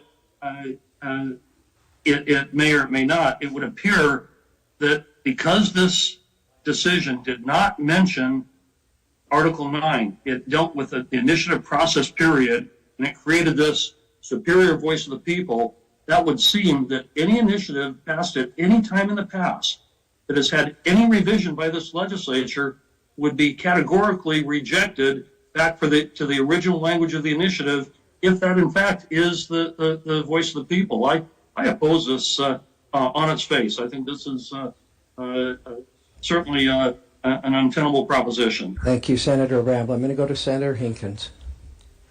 Thank you, Mr. President. I remember several years ago there was a resolution that was ran that a lot of the documentation that the state publishes had to be in English only, because we didn't want to start printing in every language that was moving to the United States. So they had a resolution. Well, anyway, along comes COVID. I remember we had to repeal that resolution because all of a sudden we needed to give other people that didn't speak English information by the state of what to do during the COVID era. And if we hadn't had that ability to do away with that resolution, I mean, it would be in English only, and I think that would have been very unfair to a lot of our constituents. And so I think that we really need to look at this as being fair to other people, and we're not asking. This bill isn't. Well, this has nothing to do with. I'll speak to that later. So thank you. Thank you for that observation. I'm going to go to Senator Escamilla, then I'm going to go back to the bill sponsor. Go ahead. Thank you, Mr. President. And I think this is part of the question I initially had to the sponsor on that specific word, and it all goes back to what triggered this process and this conversation today. It was a Supreme Court decision, and I'm trying to read back into that decision. It's a lengthy decision, but just to be clear, the legislature currently, the way that decision reads, and again, this is where I think there's, the sponsor of the bill was saying there's questions, but to me, it reads clear that the legislature must meet strict scrutiny, then it can change initiatives. So, I don't know that the court decision itself, in order to make it retrospective. So this is the only thing I really want to make sure that because it was brought up Medicaid expansion, or even we're going to talk about medical cannabis as well, where we've all been involved on changing stuff because for purposes of, I think those would have meet that strict scrutiny for purposes of financial impact. But do we, to have it be that broad to retrospectively everything, why do we have to go into that place, and why I support the place of removing just that word will be, I think, an important piece into this whole process, because we are then focusing on, future pieces, and that's where I think at least our caucus feels strongly about this piece, and, we may respectively agree to disagree, but this is a part where my understanding is, and to the sponsor of removing that word, are we clear that the legislature must meet strict scrutiny, then it can change initiative that alters or reforms government. So I don't know that the decision will change that ability or changing that ability. So I think that's important to mention, because I don't know that it will be the same for Medicaid expansion or, medical cannabis. As two examples, because there's more than that clearly. Thank you. I'm going to again take that as a question to the original bill sponsor and go to Senator Cullimore. Say the retroactivity goes to the very heart of the bill. Again, we are not changing the citizens' initiative process. All we're doing, by the Supreme Court opinion, it changed the interpretation of that, and we are simply asking the people to restore what everybody believed the legislative process always was. And so the retroactivity is simply stating this is what everybody thought it was back then. Potentially this is what we still think it is, and so we want the same standard applied because that was the understanding at the time that these things passed. Thank you. Seeing no further discussion, I'm going to go to Senator Bluen for summation on the motion to amend. I'll waive. Okay, I'll place the motion. The motion is Amendment 3 in Senator Bluen's name. All in favor say aye. Aye. Aye. No. Any opposed? No. No. Roll that motion fails. Further discussion to the bill. Senator Kwan. Thank you, Mr. President. Will the sponsor yield? He's agreed to yield. Go ahead, Senator. Thank you. Thank you. So this is something that the good sponsor and I have spoken about before. I think that he might have additional information to impart to us on this specific piece or word. This is on line 63, the word individual, so foreign individuals. And my question, first an explanation and then the question. So the explanation is that the use of the word individuals is not defined, and I realize that that is something that should this pass and should the other bills pass, that we would be looking at defining that. But the FEC has already defined foreign national, so the word national, not individual, to be an individual who is not a citizen of the United States and not lawfully admitted for permanent residence. So those two pieces are really important because it also allows people who are in the process, maybe in the process, but also here permanently. Now let me give an example of why this is important, because we have other definitions in federal code, the IRS, for example, and I know that this has not to do with the IRS, but they use the word foreign person, which is very close to the word foreign individual, and that allows, or that definition says that it is only for a United States citizen. So it is not extended to a legal permanent resident. And it also includes some residency or some definition of how long the person has been in or resides in the United States. And so that confusion leads me to wonder, and here's my question for the sponsor, why can we not change the word individual to national? Senator Cullimore. Thank you, President. So it's a good question, and I've talked to the good senator about this issue. I would first point to line 65, where it says the legislature may provide by statute definition, scope, and enforcement of the prohibition in 3A. And so the anticipation is that we would have a bill in the general session that would further refine what these definitions are. In trying to find the right word for today, as the senator has pointed out, in various federal regulations and various federal agencies, there's, if not conflicting, at least different definitions that don't always align. And so I think we need to figure out what's the best way to address this by statute in an upcoming general session, and this resolution provides for that path. But I think that our interests are in line in making sure that we don't exclude the right people, and that we don't, that the prohibition is applied to the people that it's intended to, and not people who might otherwise be here lawfully. Thank you. I think I agree with you that we are aligned in the intent of that piece in this piece of legislation, but are not aligned and disagree with the timing, right? That I wish that we had more time to sort of consider this and talk about this. But thank you. Thank you, Mr. Thank President. you. Further discussion? Senator, I'm going to go to Senator Vickers. Thank you, Mr. President. I rise in support of the resolution, but I also have a question for the sponsor. Senator, will you yield? He has. Go ahead, Senator Vickers. Thank you. Thinking back, and as we've contemplated what could be or what has gone on, and what could happen in the future if we don't take action and put this before the public to see if they agree with us. Thinking, one piece of legislation that I was heavily involved with was a piece of establishing the medical cannabis program. Thinking back, you had a proposition that did pass narrowly, but even the sponsors of the resolution recognized some of the challenges we were faced with that. And so we put together a significant working group, spent a lot of time on that bill, and came out with a version that was agreed upon. You can call it a compromise version that we did in a special session. Is it your opinion that based on what's happened with the courts, and looking forward, if that were to happen today, we would not be able to go through that process and amend that bill, even though all parties agreed? Senator Cullimore. I think it's a very unanswered question because we don't know what alternate reform necessarily means. That has not been refined.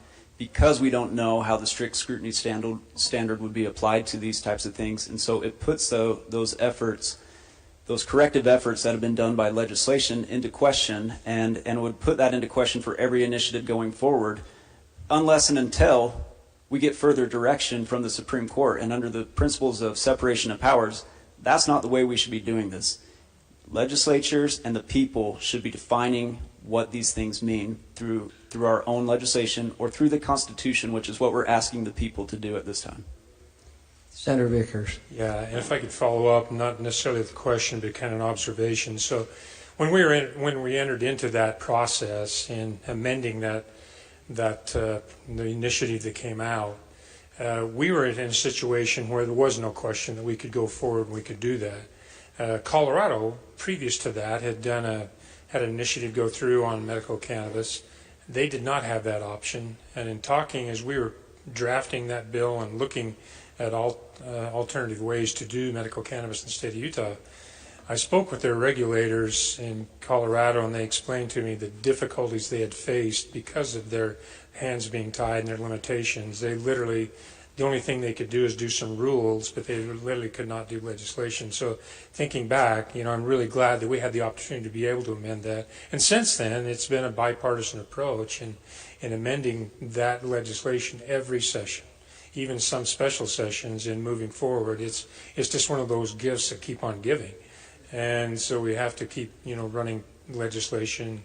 I have colleagues here to my left and also minority party members in the House that we've worked together, collaborated as majority and minority party, trying to make that a better program. Without looking back and talking to Colorado, they wouldn't have had that opportunity. They didn't have that opportunity, and it really caused them deep regret.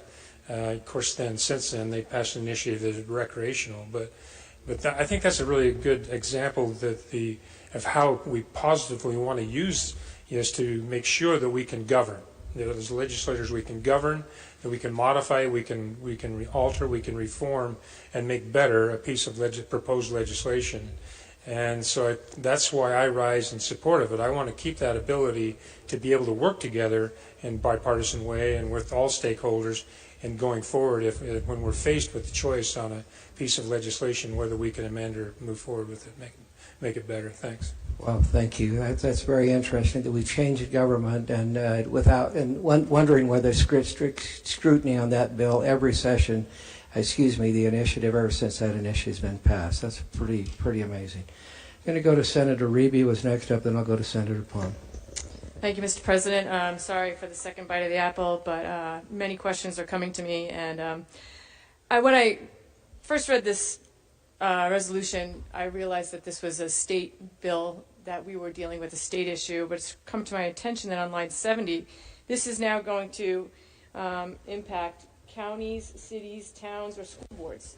So is that the intention of this bill, to hinder all initiatives and referendums at the city level, county level, state school board level? Senator Cullimore. Senator Cullimore, do you hear the question? Yes, I did. I think there's questions about whether or not the Supreme Court actually affects all those political subdivisions as well. But I think, again, what we're trying to do is restore what the understanding was regarding the initiative process in the Constitution. And whether it's here at the state level or political subdivision level, there's always been an understanding that the political body would be able to alter or amend initiatives so that it comports with the needs of that particular county or city within their budgetary constraints and all of that. Go ahead, Senator Reeby. Thank you. When we think about a state initiative and a state referendum, that's what we're dealing with here at the state level. I really do believe that this starts to infringe upon people's ability to locally control their counties, their cities, their school boards.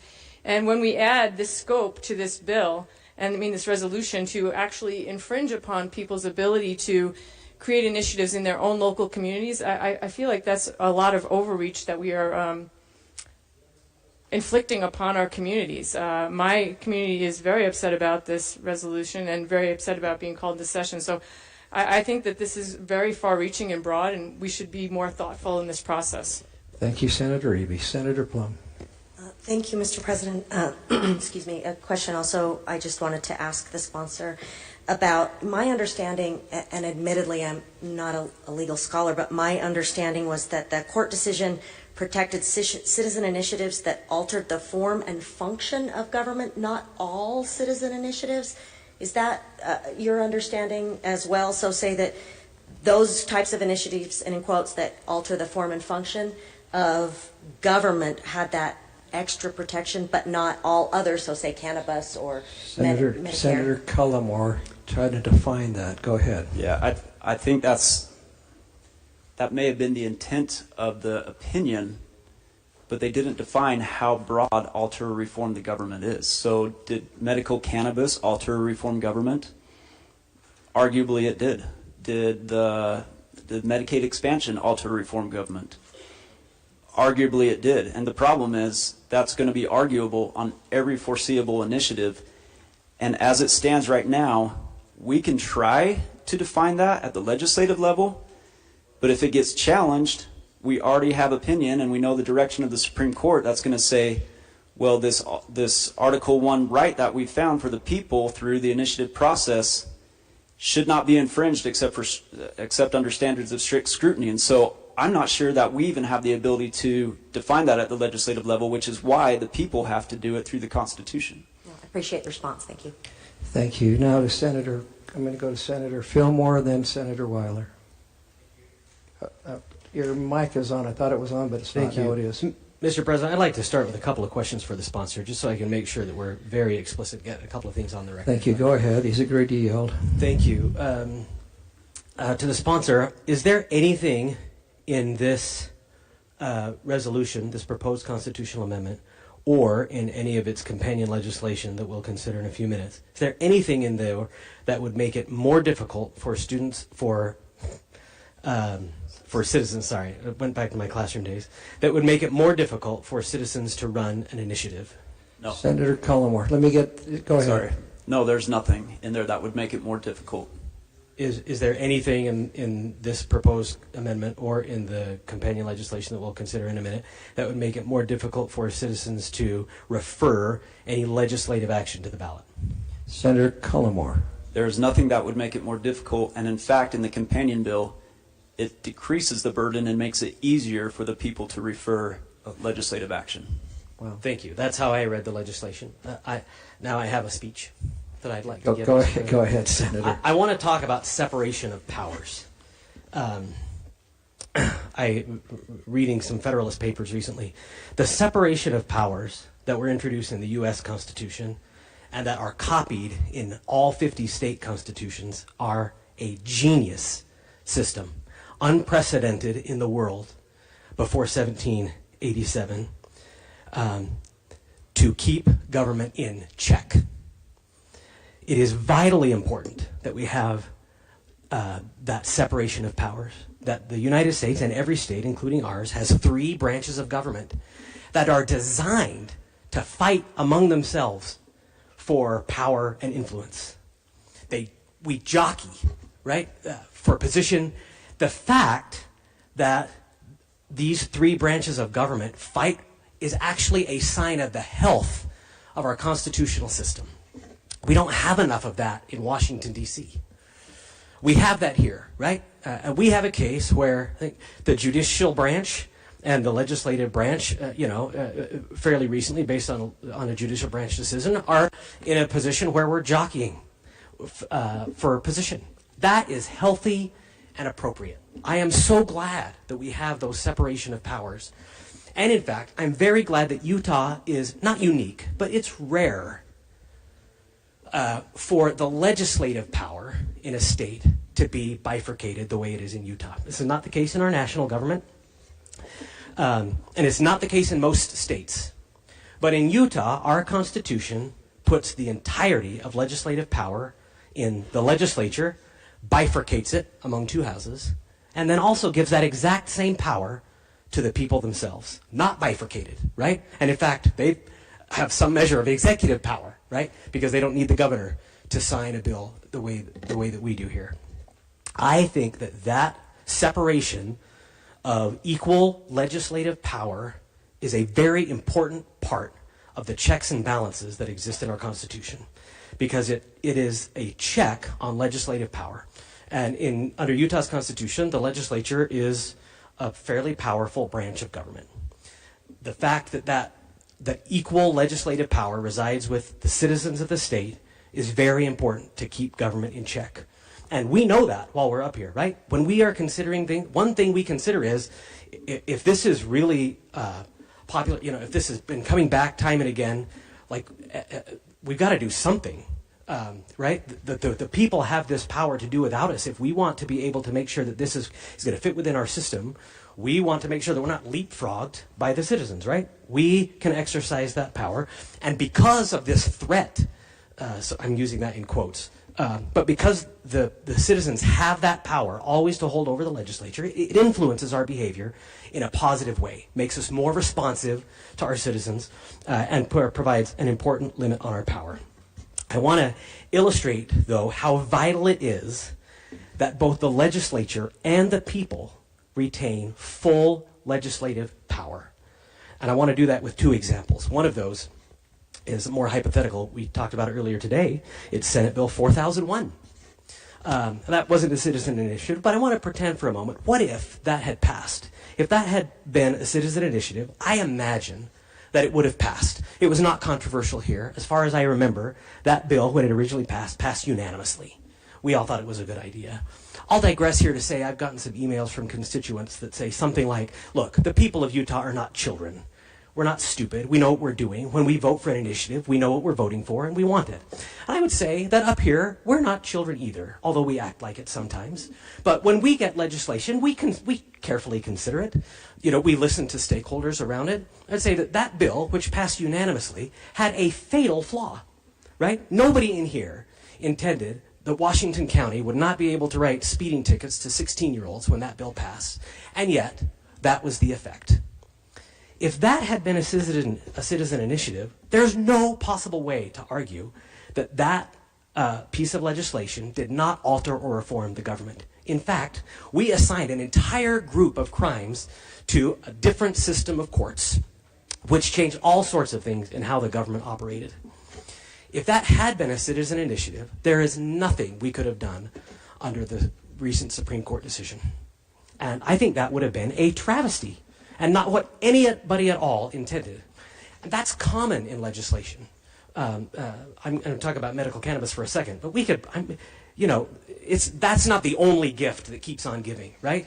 I think I made a joke on the floor during a presentation a little while ago that I have learned that once you sponsor a bill on this topic, you will forever be sponsoring bills on this topic. And there are scores of topics that we come back year after year and make specific changes. And now I'll transition to the medical cannabis, which was Proposition 2 in 2018. And we've talked about that a bit on the floor here today. But I want to point out that in 2016, I voted for the medical marijuana statute that passed in this body and then failed in the House in 2016. And so in 2018, the people exercised their right to say, the legislature is moving too darn slow for us. We're going to do this on our own. And they passed Proposition 2. We amended Proposition 2 in the legislature a few weeks later based on a prior agreement that we had worked out with the sponsors of that initiative. And that passed with some controversy in December. I was out of state that day and did not cast a vote on that bill. It was in the pre-COVID days before Zoom, Mr. President, when I wasn't able to cast a vote. A long time ago. Yeah. But so setting that aside, that program of medical cannabis in Utah has been amended multiple times in every session and in special sessions since that time. And those amendments have passed with bipartisan sponsors, with broad, sometimes unanimous bipartisan support, and with little to no controversy. Next year, the federal government is slated to reschedule medical cannabis from a Class 1 controlled substance to a Class 3 controlled substance. When they do that, our entire medical cannabis program will be obsolete. But if this proposed amendment does not pass, there is nothing that we can do in order to reform it. We will want to reform it, right? People ought to be able to use their health savings accounts to pay for their medical cannabis. But they can't do that because it's currently scheduled under Schedule 1. Now, the citizens of this state passed Proposition 2. We've amended it, all because the federal government regulated cannabis as a Schedule 1 drug. When that changes, this legislature needs the ability to be able to respond to that change. The people will demand that we respond to that change. It is therefore incumbent on us to propose this amendment, and I hope that the people will see the wisdom in ensuring that we have the power to respond to the needs of the people as circumstances change. If not, every state in the country that has a medical cannabis program will be changing their program in order to be consistent with the new federal standards as marijuana is changed in its classification, and we won't be able to. And that's why I think that this amendment is very important. It is vital that the legislature be empowered to legislate. The Constitution grants the legislature full legislative power, and this amendment is about clarifying that that currently exists, and medical cannabis and Senate Bill 401 give us very good reasons why. However, Mr. President, the reason this is controversial is because this legislation... One more time. Your mic went off, but I'll turn it back on. I was drafting this out, and I knew that would happen. Thank you. But the legislature lost some trust among a good portion of our citizens by actions that we've taken related to citizen initiatives. And that's why we're getting emails saying, you cannot do this. Even though I cannot think of any of my constituents that would disagree that the legislature needs the power to amend our medical cannabis program when the federal government ultimately reclassifies that drug. But it is right that we should put this question to the voters to decide. The legislative and judicial branches can jockey for decisions, and that's fine. But the unelected judges cannot be the final arbiter of what goes on in Utah. In fact, that legislative power is directed to the legislature and the people. But the amendment of the Constitution, because we have that bifurcated legislative power, cannot be done by the legislature or by the people alone. It requires the entire legislative power of our state vested in the legislature and the people in order to amend the Constitution.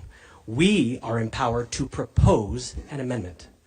We are therefore proposing that the voters get the final say and settle this squabble, for whatever it is, between the legislative and judicial branches, right? We've got different interpretations of what provisions in the Constitution mean, and we're asking the people to decide, which is their right. Our Constitution gives them the right to decide. So let's give Utah that choice. This dispute cannot be solved only by unelected judges, and under the Constitution, it cannot be decided by the legislature. The Constitution gives that power to the people. And so with this vote, we will be empowering the voters to choose the division of the government they want. And for good or ill, the people will live with the decision that they make. I'll be voting aye to give the voters that choice. Thank you. Thank you, Senator Fillmore. Senator Weiler. Thank you, Mr. President. I want to rise in support of the legislation, SJR 401. And let me just say, first of all, the vast majority, I'm not sure how many of my colleagues know this, and I'm not trying to brag, but the vast majority of initiatives in this state are not on the state level. They're on the city and the county level. And I don't think that the cities and counties have realized that our state constitution applies to them as well. This decision from the Utah Supreme Court doesn't only apply to state initiatives. This alter and reform government, this strict scrutiny standard is going to apply to our 249 cities and towns and our 29 counties. I know that some of the cities are upset. I've seen some correspondence today saying we don't want the number of days to gather signatures for local initiatives to be extended. That'll make it easier for people to put initiatives on the ballot. And I just want to point that out. I understand the concern. I'm not sure that they fully evaluated the fact that now an initiative that passes, they may not be able to ever change it on the city level or the county level either. These would be ordinances as opposed to sections of the Utah Code. But I bring that point up because this companion legislation that we're going to deal with, it will make it easier for initiatives to be placed on the ballot. The reason I say that is about 90% of the emails and the texts that I've received over the last couple of days against this say, I'm opposed to you making it harder for initiatives to get on the ballot. Issues and referendums. Referendums as well. Thank you. And I don't know exactly what these special interest groups are emailing to their donors and supporters. I have read a number of articles in the media, but there has been a false narrative put out since Friday that we're making it harder to run an initiative. I want to clarify, if all of this goes into effect after the November election, we are making it easier to put initiatives on the ballot. And I support that, and I think the public supports that. And I also support the fact that we shouldn't have foreign money. We don't want Chinese money, Canadian money, Mexican money coming into the state to tell our voters how to alter or reform their government. I think that that's a good change as well. So I'm very disappointed as well that as a representative, I've been accused of trying to take away or stifle the voice of the people. We're asking the people to weigh in. We've had over 80 years of precedent that has now been disturbed by a decision that no one was expecting. And while I respect our court's ability to interpret the Constitution, I think the people should be able to weigh in and say, do we want to have these super sections of code that can never be changed? Mr. President, when I was elected to this office the first time in 2012, I believe the majority of my constituents would have been opposed to medical marijuana and would have been opposed to same-sex marriage. Today, I believe the majority of my constituents support medical marijuana and support same-sex marriages. Now imagine if there had been an initiative in 2010 or 2011 or 2012 and we couldn't change that even though the public opinion has changed. That's what we're dealing with here, and I just want to put that perspective. We're living in an age of technology where the public changes their opinions pretty quickly on some of the social issues. And, and up here we're constantly trying to react to that. But I don't think a lot of our citizens want a legislature that is handcuffed. Imagine if the pioneers had passed an initiative, in 1897, and here in 2024, we couldn't touch it unless we somehow get the money together and run our own initiative. That's the quagmire that we're in. I hope that people understand this is not necessarily a power grab. This is saying, hey, is this what you want? Because now the Constitution has been interpreted differently than anyone has understood. Because for the last 85 years, and during my entire history up here, we've been told the power of the people to legislate is equal to the power of the legislature. Now we've been told it's not quite equal, and it's actually slanted on certain bills, but we don't know what those bills are, and we don't know exactly where those parameters are. And I know this has been said, but the last thing I want to say is, if this does not pass in November, and if it doesn't pass today, every single initiative on the state level, the county level, and the city level is going to be subject to years of litigation. I'm a lawyer. This is good for my profession.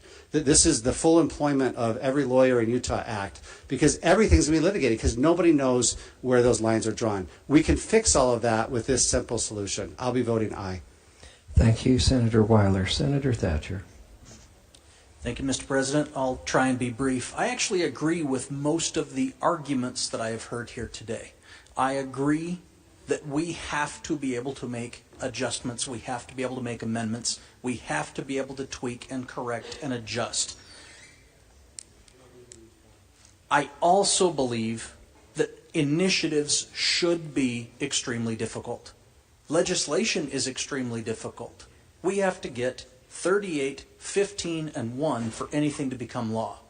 So I do not support making initiatives simple, cheap, easy. I don't want to be like California, where I don't have the exact numbers in front of me, forgive me, but where they've had hundreds of initiatives. I don't believe that Utah is in that position. We have had 5 in the state of Utah while I have drawn breath on this earth.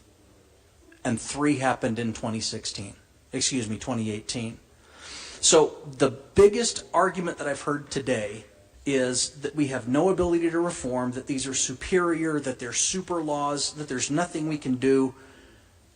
The language from the Supreme Court ruling, verbatim, says this does not mean that the legislature cannot amend a government reform initiative at all.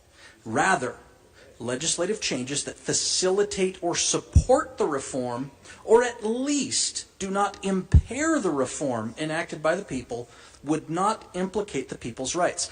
I believe that the work that Senator Vickers has done on medical cannabis has been 100% in line to support and facilitate the intent of their actions. I do not believe in any way, shape, or form that making those changes was inappropriate in any way.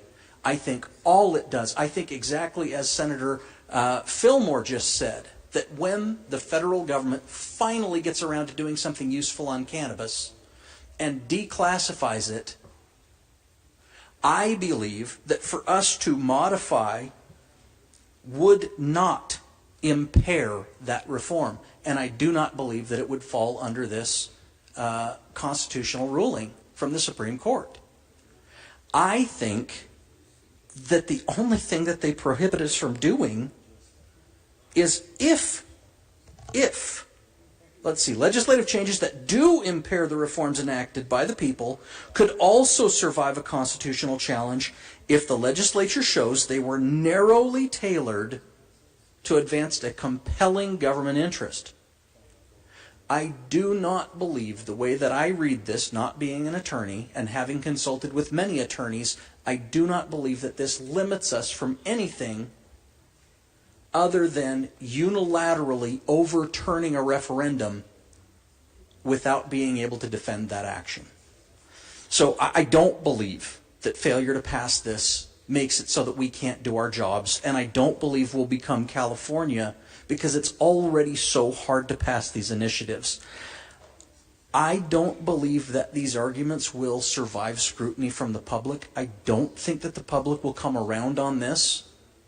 And I think this is unlikely to pass in November, but it is likely to give us the biggest black eye we've ever had as a legislature. I will be voting no. Thank you. Now to Senator Hinkins. Thank you, Mr. President. Ever since I've been in the legislature, everybody that I talk to or everything you read in the paper is that we're ran by the Church of Jesus Christ of Latter-day Saints, basically the Mormons, and that won't this make it a lot easier for the church to run things if You're careful. Yeah, but if we were to take and have just some of the major churches get together and get their congregation to run initiatives like this, they could pretty well control the state, couldn't they? I mean, we wouldn't have anything to say about it if they wanted to do no more abortions, no more anythings, whatever, no more alcohol. I mean, we're at the discretion of the congregation of some of these institutions. I mean, we look at the resolutions that some of these groups are putting together. Well, there's bigger groups out there that could do the same thing. And what do we need to be here for? I mean, we're elected by the people too. The people have spoken. They've elected us. We're their spokesmen. We're the ones that has to take the bullets or whatever we get from other constituents that disagree with the other half that we represent. Half the time they're for one bill and not for the other. And the other group hates me just the opposite. The same people that hated me this loves me the next week. And I just think that we really need to be careful about these, because there's groups out there that control these things. I mean, you talk about money and foreign interests and stuff. We've got stuff here locally that can do the same thing. So we need to be real careful of what we do. We need to, you know, I can't believe we're talking about this. I mean, we're elected to represent the people, and I think they have trust in us. And the people have spoken. Well, money talks. And that's where the influence comes from. And so it can come from other areas. It can come from congregations or from, I don't know, I think we really need to be careful about these. That's all I have to say, I guess. Thank you, Senator Hinkins. Seeing no further discussion, I'm going to go to Senator Cullimore's summation and a motion. Make sure your mic is on. It may have timed out. Okay, there you go. Hope you're smiling. Yeah, thank you. So I heard that, initiatives are difficult, and we've had relatively few initiatives here in Utah, but the incentives have changed. Initiatives now potentially, if you can argue well that they alter and reform government, and that you can argue that whatever legislation attempts to amend them does not fit the strict scrutiny standard, that is an immutable law, and that incentive has changed in the past few weeks, and that is why we are seeing increased efforts, increased attention, and increased funding in pushing initiatives in Utah, not by Utahns, not by grassroots efforts, by outside entities that are looking to take advantage of this.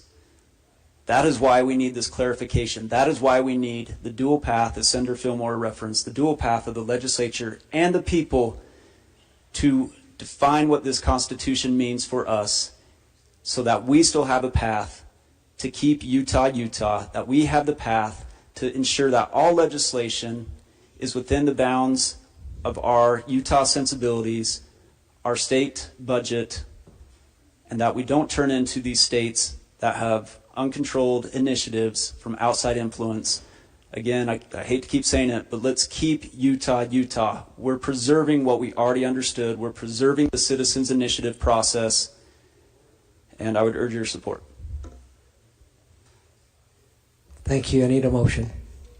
Oh, sorry. Thank you. I will move that under suspension of the rules that we pass SJR 401. Thank you. And the question is, under suspension of the rules, shall Senate Joint Resolution 401 pass? Roll call vote. Senators Baldry, Bluen. Senator Bluen. Thank you, President. I want to take this opportunity to speak directly to the people of Utah, to my constituents, to share with you all what the people that I represent think about this proposal. And I heard from a lot of them, and I'm sure you all did too. So, I mean, this is really about their constitutional rights.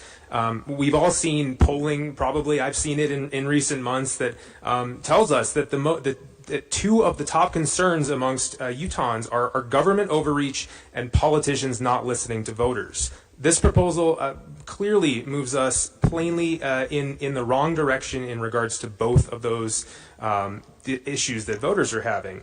We're talking about not protecting Utahns from outsiders imposing their values on the states. We are asking our constituents to turn over more power to us, and we're doing it under the guise of what I think is a made-up emergency under an abbreviated public input process. And we're changing, we're going to consider another bill to change the rules of the election that has already started in many ways, because we didn't like the decision of another branch of government who, we also just happened to appoint and who ruled on one of the issues underlying this unanimously. I would say good luck selling those optics to voters. It seems to me like we could wait this one out and potentially litigate the issue, get some clarity from the court about specifics from their future decisions. So, I mean, I was really impressed with the level of civic engagement. We saw in 2018, we had 3 initiatives on the ballot. People showed up to meetings around the state. They signed petitions. They went out, talked to their neighbors, and then they voted on these proposals, and 3 of them passed in November. But we're trying to sell them on the process that we abide by here at the legislature. And if this special session is any indication, I don't think that's going to be easy. We're going to ask voters to approve language that they only had hours to weigh in on, and that we only had hours to digest ourselves. And that's going to be set in our Constitution with little room for change for the coming years. That doesn't seem like a great process to me. I don't know how it's more deliberative than the bar that we set to pass an initiative. We've had little time to talk to stakeholders, to draft amendments, to do any of the other deliberative work that we do while we are in session. We're still, Senator, just explaining your vote as a debating the bill, and I need to know if explaining your vote. You need to keep it pertain. Why are you voting, and get it, and make sure you stay pertinent to explain your vote. Yeah, I think this all gets to the vote. I mean, the process underlies the vote. There are other issues at hand here. I won't debate at this point. I think we're going to see amendments that attempt to sweeten the pot for voters here by throwing in some kind of other issues. But at the heart of this, it's really an attempt to limit the constitutional rights of Utah voters. There's no other reason to make this retroactive. We had a good discussion on that. We are patronizing our constituents. We're telling them that we know better while feeding them a spoonful of sugar to make it go down a bit easier. I'm calling on voters now who are watching this. Please take notice, call this out for what it is. Talk to your family. Is that talk to your calling friends. people out, or is it explaining your vote? Just stay pertinent to explain your vote, please. Or I'm going to turn off your mic and we'll take your vote. But stay pertinent to explaining your vote, please. Because you're not staying pertinent you're not. So I think the vote that I am going to cast is relevant to the voters of Utah. They're all going to get to vote on this issue in a few months, assuming this passes. But explain your vote, so don't talk about the voters. Explain your vote. I'm voting no on this for all of the reasons that I've explained here. I would urge the voters who are listening today to do the same thing. Thank you. Thank you. Bramble. I'd like to explain my vote. Go ahead, Senator. A vote of the people in 2018 on an initiative that passed by the slimmest of margins cannot bind the voice and the vote of the people in 2024. That's the bottom line. All this resolution does is put the question to the people based on a tectonic shift from the Supreme Court. I vote aye. Thank you. Buxton. Colmore. Aye. Escamilla. Gilmore. Grover. Aye. Harper. Hinkins. Ibsen. Johnson. Kennedy. Kwan. Senator Kwan. Thank you, Mr. President. I'd like to explain my vote for reasons that have already been said, I disagree that if this doesn't pass that we cannot amend. We still can amend under the strict scrutiny that the Supreme Court said, but also that, and it is true that this bill doesn't make it harder to put issues on the ballot, but it does make it initiatives that were rightly placed on the ballot and subsequently passed makes it harder for those voters, for those initiatives to be upheld in law. Another reason that I am going to vote no on this is because of the word individual after foreign. And while we can make changes in statute, I understand that that will be in the Constitution, and that makes me nervous, and I disagree with having that in our Constitution. So thank you. With that, I vote no. Thank you. McKay. McKell. Milner. Owens. Senator Owens. Thank you, President. I'd like to briefly explain my vote. I have listened to this debate today, and I appreciate this resolution coming forward. You know, we've talked about our ability to legislate and make changes and amend, and whether that would come into play or not. The fact is that we've been handed this by a Supreme Court decision, and they're good people. We have to amend our bills all the time, that gift that keeps on giving. And I don't know what mulligan they get. We come back and change a bill. When they make a decision, it stands, and I don't think there's a way for them to go back and say, whoops, more information, I should have changed my vote on that. And I think now, seeing this happen, they would probably say, we with the information we have, we should have defined these things and not left this so wide open. But they didn't. So this is what we have. And so for that reason, and representing the people and leaving it to the people, I vote aye. Thank you. Pitcher. No. Plum. Senator Plum. Thank you, Mr. President. I just feel really compelled. The number of people that have reached out expressing their kind of terror at hearing this language come forward and this bill proposal come forward, this has actually been a very enlightening discussion to hear the reasons why and the pieces. But I looked back a little bit in the history of our ballot initiatives, and Utah in 1900 was the second in the nation to put this into the Constitution. Like, Utah has appreciated this for a long time with only a couple of amendments being made to it, and that helped me understand a little bit why the voters were feeling so perhaps attacked by this. And it helped me have a little bit of appreciation for why I wanted to say, hold up, I'd like to think a bit. That being said, I do understand and appreciate that others feel that means push the gas, while it makes me feel a little bit like put the brakes on it. So I would like to just add to my vote today that this is the people's house, and when the people are uneasy with something, I really want to hear that, and I want to listen to that, and I want them to know that they have been heard.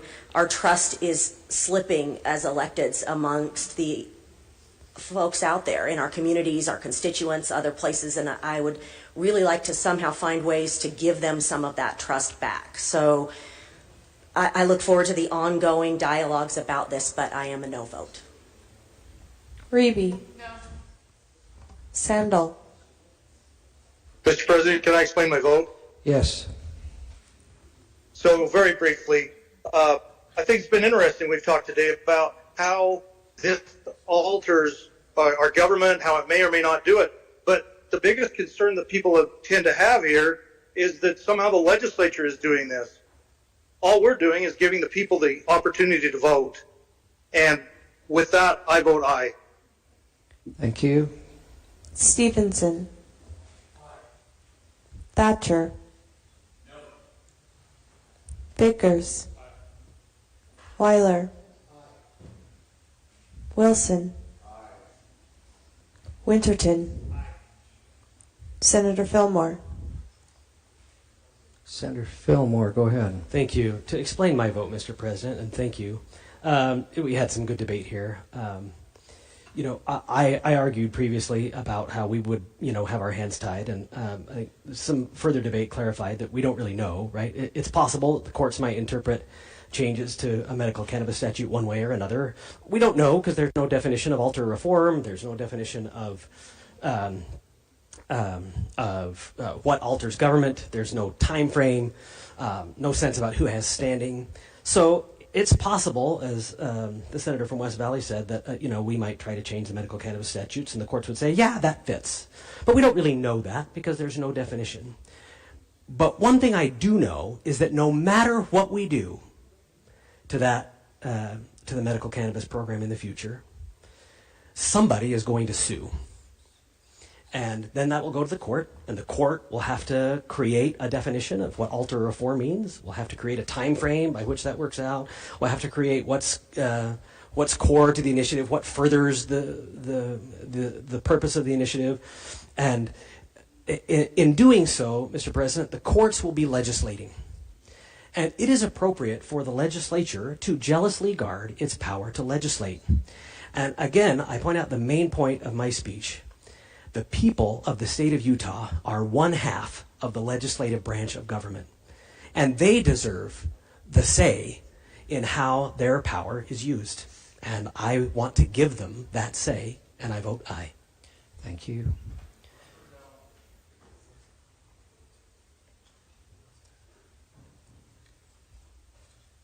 President Adams. Aye. With a vote of 20 yea votes, 8 nay votes, 1 being absent, Senate Joint Resolution 401 passes this body and will be sent to the House for their consideration. Circle, do we need to saunter for a minute? Senator Vickers, can you make a motion to saunter for a few minutes? Thank you, Mr. President. Motion to saunter? Motion to saunter. All in favor say aye. Aye. Any opposed? Roll that motion passes. The Senate is sauntering.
Thank you, Mr. Speaker. Can you hear me okay? Yeah, motion to cease to saunter. Thank you, Representative. All in favor, say aye.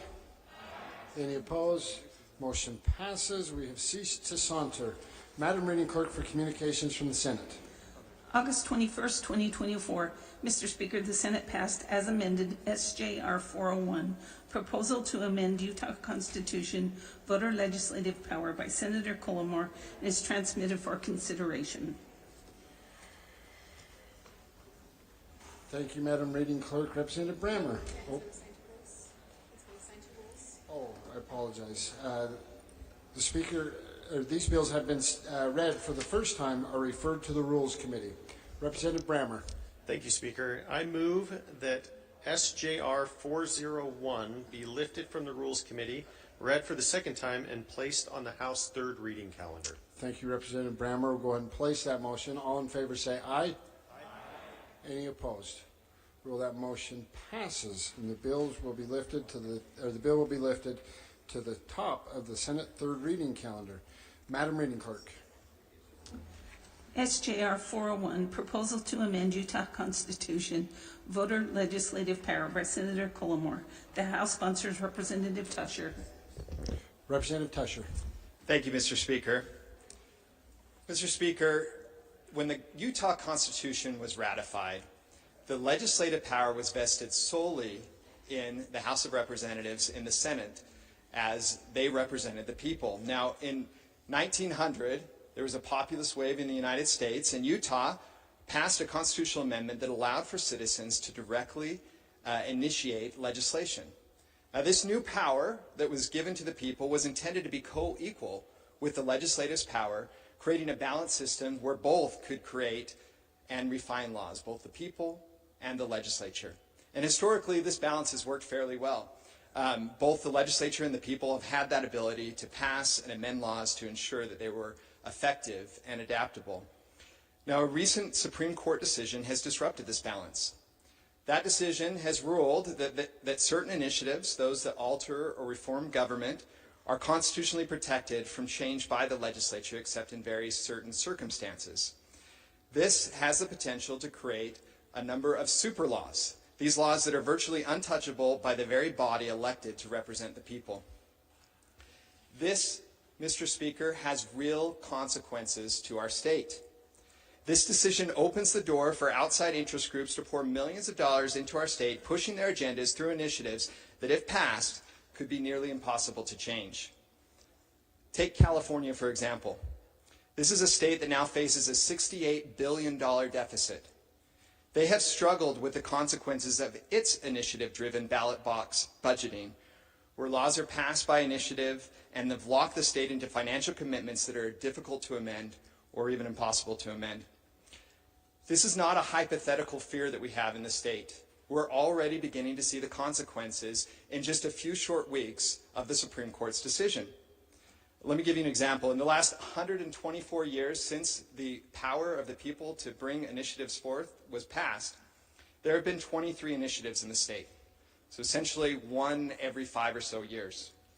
Since the Supreme Court's decision, we're already hearing that close to a dozen initiatives may be planned for the next election cycle. Additionally, of the 21 states that allow for ballot initiatives, there's only 2 that have this kind of restriction that the Supreme Court has placed on the legislature. Those 2 states are California and Arizona. And Mr. Speaker, I don't believe it's a coincidence that this year in California, there will be 11 ballot initiatives on the ballot, and in Arizona, there'll be 14 ballot initiatives in the ballot. This has created a target for our state for outside money to pour in and change Utah. We do not want Utah to become another California. Additionally, Mr. Speaker, there's another threat that we've seen in our country, and that's the infiltration of foreign money into these initiative fights.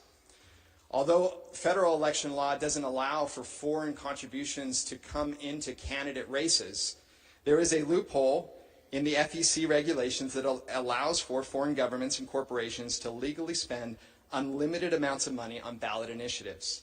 This has major consequences. We can just look at a few states that have had to deal with this. In Maine, for example, over $67 million was spent by foreign entities on one single initiative. In California, over $200 million was spent by foreign companies on one proposition. This is not the future that we want for Utah. George Washington, in his farewell address, said that foreign influence is one of the most baneful foes of Republican government. And if our founders today looked at what was going on and the potential that we have in our state, they would roll over in their graves. Thus, we have this constitutional amendment before us today.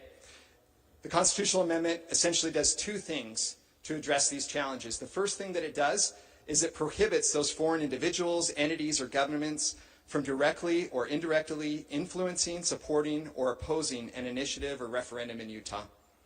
The second thing that it does is it restores the historically understood balance between citizen initiatives and our representative government by allowing the legislature to amend initiatives as needed to meet the state's needs and maintain Utah's status quo as the best managed state in the nation.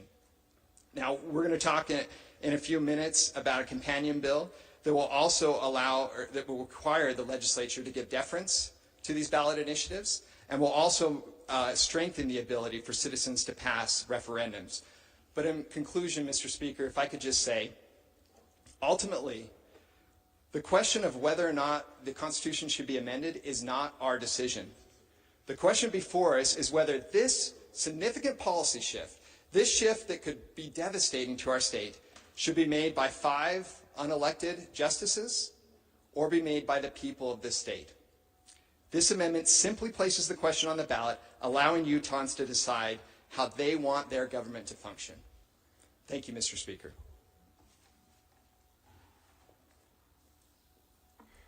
Thank you, Representative Tusher. Now to the floor for debate or discussion. Representative Owens. Thank you, Mr. Speaker. I'm opposed to this measure. In our state and country, the most foundational principle of our constitutional government is that political power comes from the people. The Utah Constitution says it plainly, that people can reform their government. That's not a radical idea, it's a beautiful idea. The people run the government does not run the people. In the case concerning us today, the people altered one minor thing about the government, how redistricting gets done. Now the government wants to undo that. Why are we doing that? Are we really so afraid of an independent committee helping draw boundaries? What's really driving it? The reason seems clear, that the Independent Redistricting Commission maps ignored party and allowed the possibility of a competitive congressional district.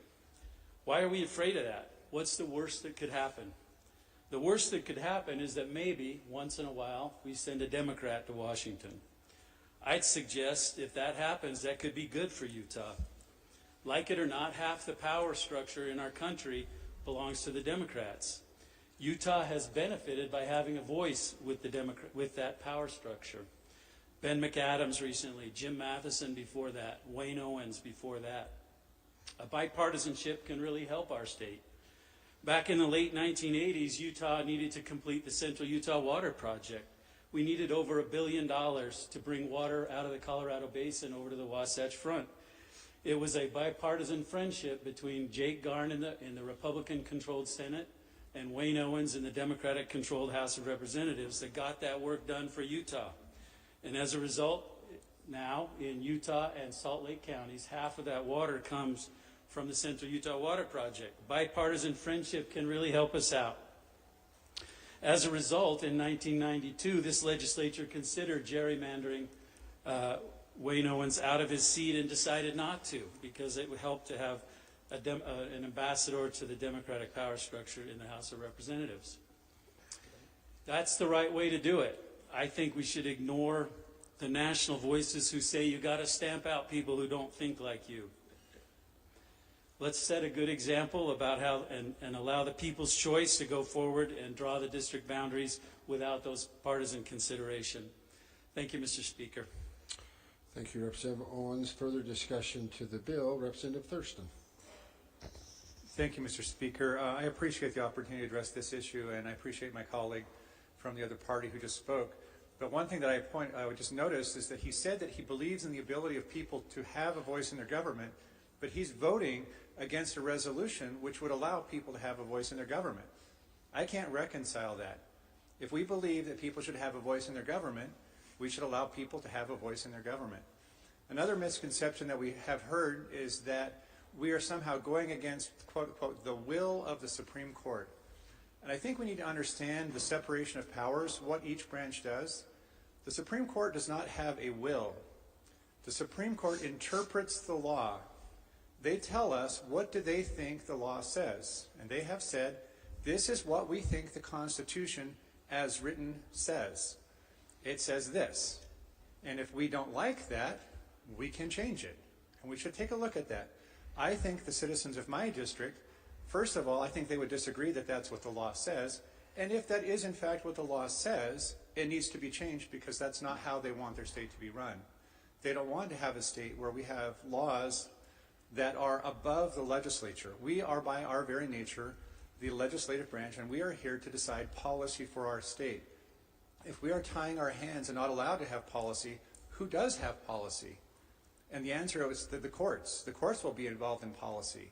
So I think that we need to understand that the Supreme Court did not ever, has not ever, and will not ever say, this is what you should do, or this is what the law ought to be. They simply said, as we read it, in our understanding as educated attorneys, this is what we think it means. If you disagree with that, you need to change it. And the process for changing it is where I started, to let the people have a voice. This proposed constitutional amendment is very simple. Everybody can read it. Everybody can understand it. Everybody can have a voice in deciding how do they want their Constitution to guide policy. So I would encourage us allowing the people to have a voice and to help them to participate in clarifying what do they want their Constitution to say. Thank you, Mr. Speaker.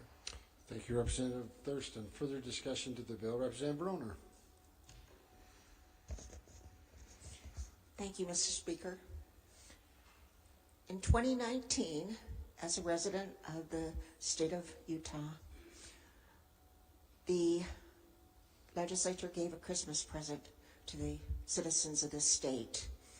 It was supposed to be a tax refund. It turned out not to be that. As a Republican, I took on with so many people in this state, Democrat, Republican, Independent, whatever, without any charge at all. People came, didn't get paid to collect signatures, and we passed a referendum with over 172,000 signatures. The legislature had to repeal SB 2001. The overwhelming thought from the people was, they're not listening to us. That has resonated throughout this state, and it's only got worse. Unfortunately, the legislature decided to do the referendum and make it harder to pass. I think what's happened now is the people, the legislature's heard their voice, and they're going to change the amount of time that people will have to collect signatures on a referendum. This legislature has heard the sounding of the people, but there's something else that resonated. The people said, we're not being listened to.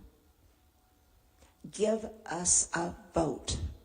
Let us decide. This particular bill will allow that to happen. Let the people decide. Let them choose what they want. Let them do the research.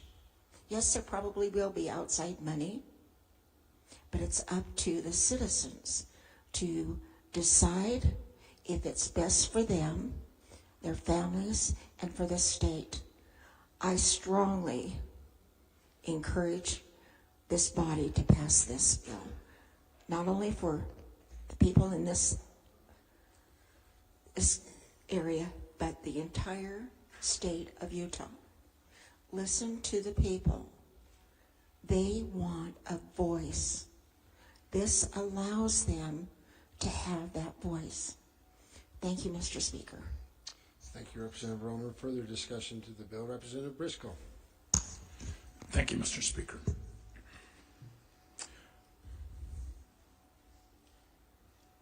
I have a different take on the Constitution.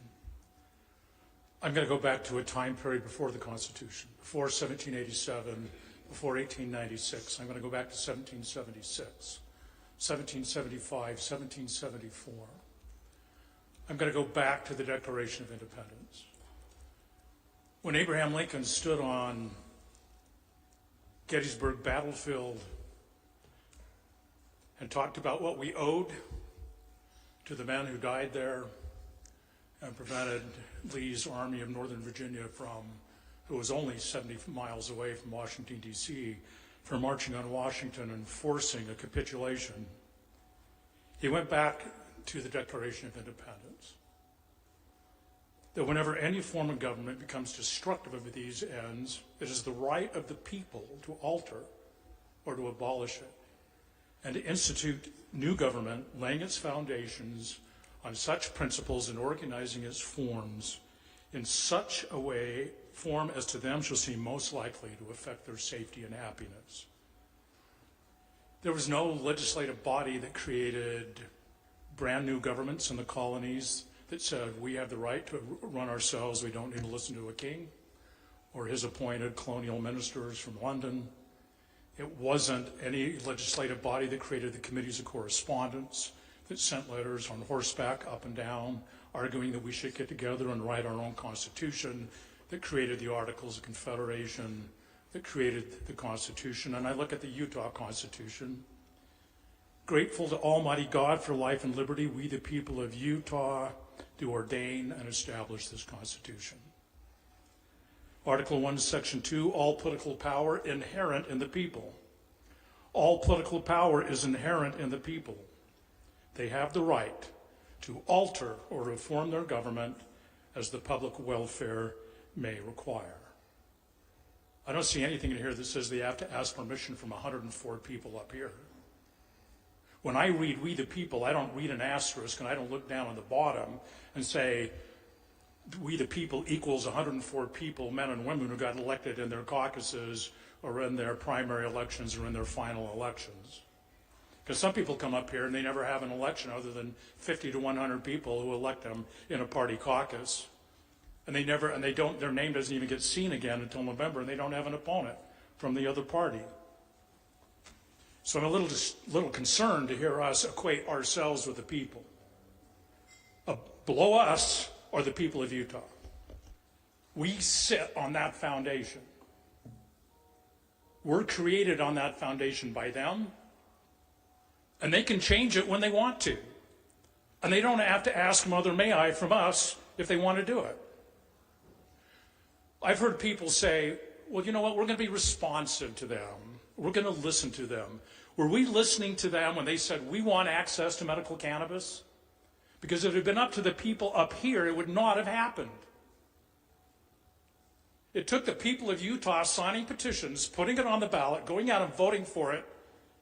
83,500 people in Utah now have medical cannabis cards. And they have it because the people of Utah went out and said, we are going to do this. We are going to sign petitions. We are going to put it on the ballot, and we're going to vote for it. And they did. And we made some changes in it, and I think we made it better. But we did not take it away from them. What would the people of Utah have said if we'd have taken that away and went, you know what, we know better than you? In 2023, 367,000 Utahns selected health insurance for themselves and their families in the Affordable Care Act marketplace. 116,000 people selected Affordable Care Act Medicaid expansion. That's 116,000 people in this state that have insurance that we were not willing to give them. Mr. Speaker, I don't know how much more time I have. I'm going to end with this.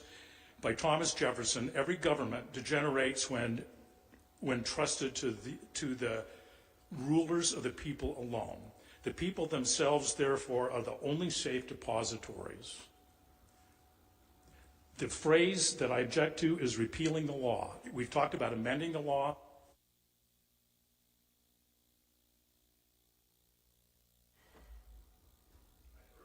Representative Briscoe, would you like to ask for an extension of time?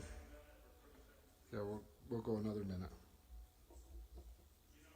Oh. There we go. There we go. I think we should approach passing legislation with some humility. I think we should believe that sometimes we don't have it right and we're doing our very best. I don't think we were doing it right when we didn't pass Affordable Care Act expansion. I don't think we were doing it right when we didn't pass Medicaid expansion. I think some of us see ourselves as the rulers of the people. I think we should see ourselves as serving them. I don't think this legislation does that. I object on line 69 saying we have the right to repeal a law. I don't think that shows respect for the people or the enormous amount of energy and time it takes them to go out and put initiatives. Let's not be rulers. Let's be servers. Let's take our time with this and not rush this and do it 4 weeks before people start seeing ballots, is my request of this body. Thank you. Thank you, Representative Briscoe. Further discussion to the bill. Representative Elison. Thank you, Mr. Speaker. Question for the sponsor. Representative Tusher, will you yield? Yes. Thank you. Back when Proposition 4 passed and the legislature was considering what ended up being SB 200, which was a nearly unanimous bipartisan bill that emerged from passed out of this legislature, I was privy to conversations that the backers of Proposition 4 became very troubled after it passed because they realized that Proposition 4 may violate the Separation of Powers Clause in Article 5, Section 1 of the Constitution, and that the request, as I understand it, came from that group for us to address that issue and take the Supreme Court out of the initiative that passed, fearing that it could potentially collapse on itself because of this constitutional issue. If this issue is not addressed by this body and are passed by the voters, if that situation was to arise again, or the 3rd District was to say we have to go back to the original ballot initiative that passed, do you believe that this body would have the ability to even address a constitutional issue that was actually raised by the sponsor of the initiative for us to address? Thank you, Mr. Speaker, for the question. I don't believe that the legislature would have that ability. I think the way that the court has laid out this test, it provides for a very strict path for the legislature to do any sort of amendments. And I think that's part of the whole challenge with the way this court decision has been laid out. Not to malign the court in any way, but we don't know. We don't know. We don't know what the definition of reforming government. We don't know what it would mean to support an initiative, what a law would look like. We don't know what the timing for that would be. These are all questions, and so no matter what we do, if there's any law that has any sort of ancillary effect on one of these ballot initiatives, it would be subject to litigation, and we would hand it back to the court to be the policymakers and decide whether or not that law is or isn't constitutional. Thank you. Thank you, Representative Elis. And further debate or discussion to the bill. Representative Ivory.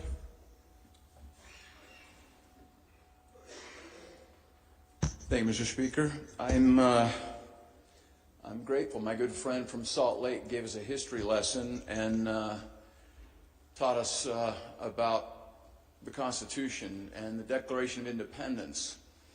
And what he taught us was that it's the right of the people to alter or abolish their form of government. However, his argument would be to do away with all government.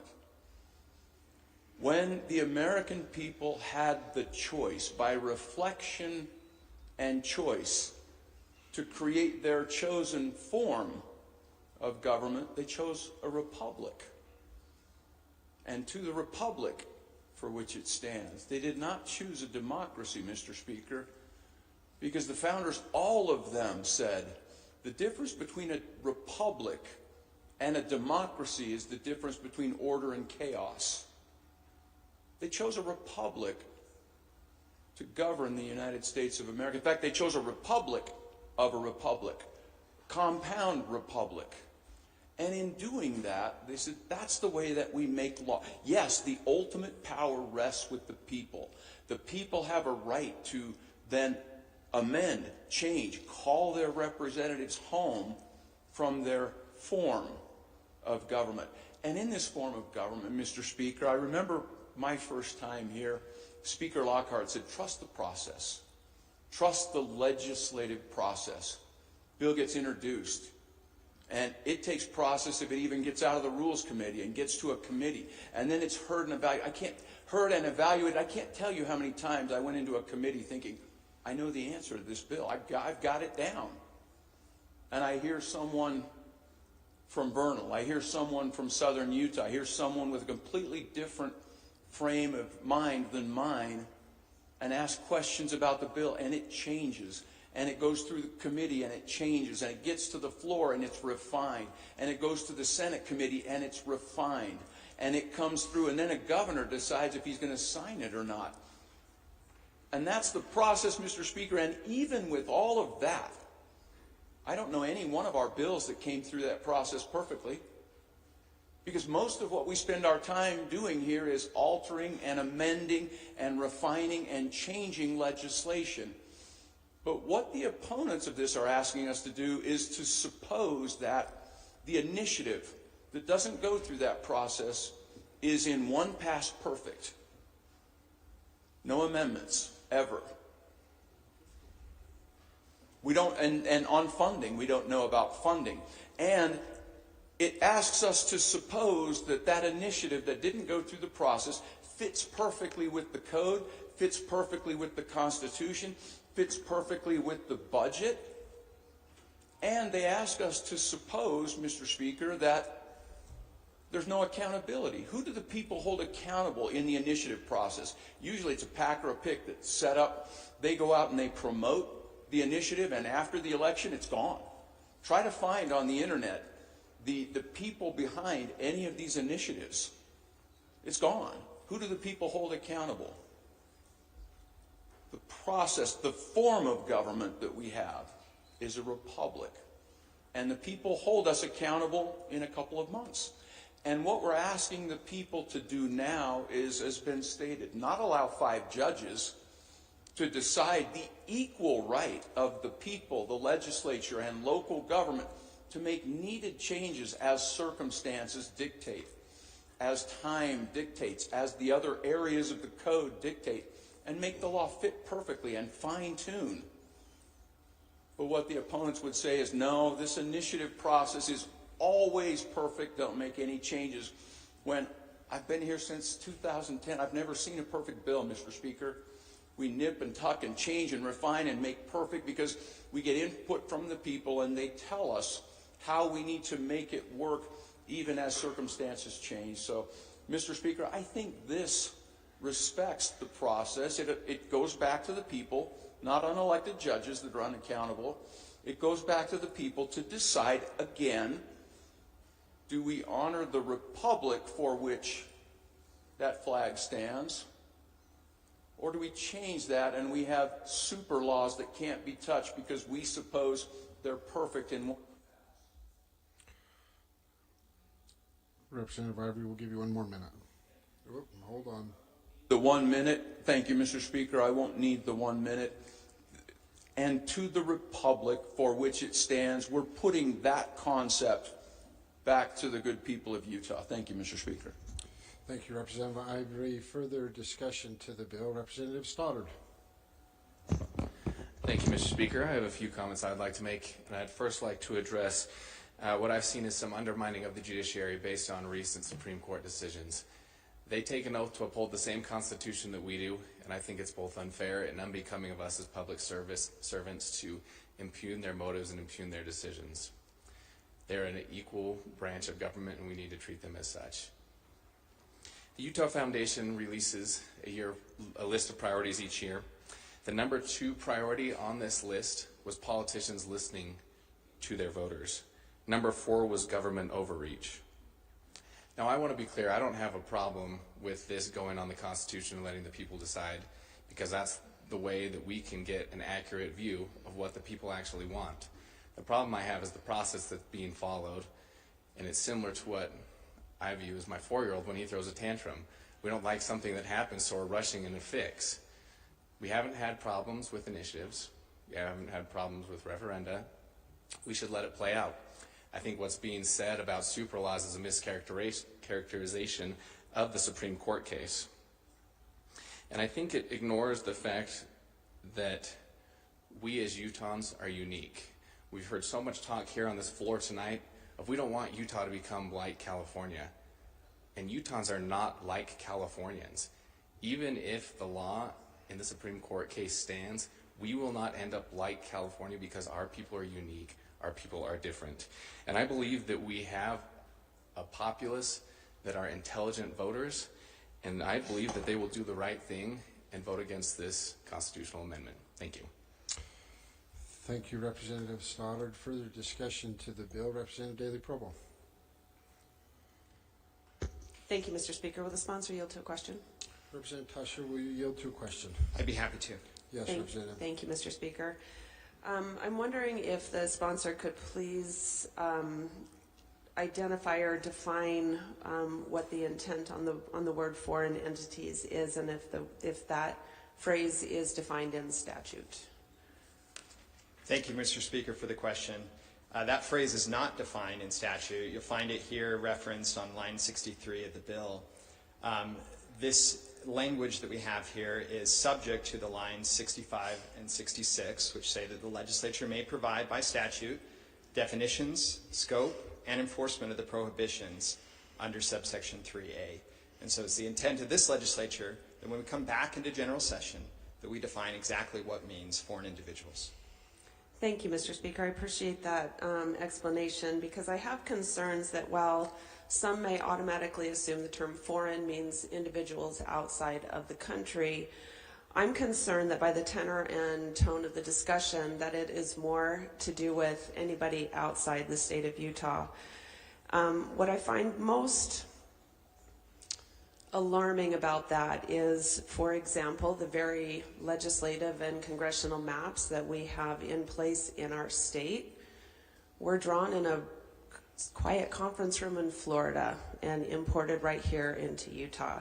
So it's clear that on many levels there are influences from out of state, whether we define foreign as out of the country or just other think tanks or nonprofits that exist I can't tell you how many times in committee we've had discussions about policies, and we look at what other states are doing and what are they doing well and what are they doing not well.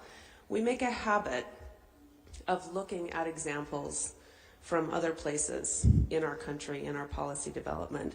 And so I have concern about the tone and tenor about the use of the word foreign. I also object to arguments that there has been any statements at any point in this debate that the initiative process is perfect. Even somebody who believes in it as strongly as I do who has taken part in many ballot initiatives in this state because they support policies that I care deeply about. No one has ever said that this is a perfect process. No one has said that the bills that we pass are perfect. That has been stated on the House floor. We're just saying that it's a hard process. It should be hard. It should be hard to pass bills via the initiative process. But it shouldn't be impossible. And we should stop pretending that this legislation gives the people more rights, because it actually does just the opposite. And I find it offensive that we can't give more credit to the voters in this state and pretend that this bill, that this proposed constitutional amendment is a gift to our citizens because they know better. It doesn't. This strips the rights, and I agree with my good colleague from Mill Creek. I vehemently oppose this legislation on behalf of the good people who live in my community and everybody else who cares about their opportunity to have their voice heard via the ballot initiative process. Thank you. Thank you, Representative Daly-Provo. Further discussion to the bill, Representative Brammer. Thank you, Speaker. So I want to provide a little bit of historical context as to how we got here. It starts in 2010. This was a midterm after Obama was elected. And what ended up happening was the Republicans had lost in 2008, and they put a lot of emphasis on winning state legislatures. And from 2008 to 2010, they went from winning 37 state legislative bicameral or unicameral in the case of weird Nebraska legislatures, and they went from 37 to 57. And in that redistricting, that mattered a lot because across the country, redistricting is controlled by the legislatures.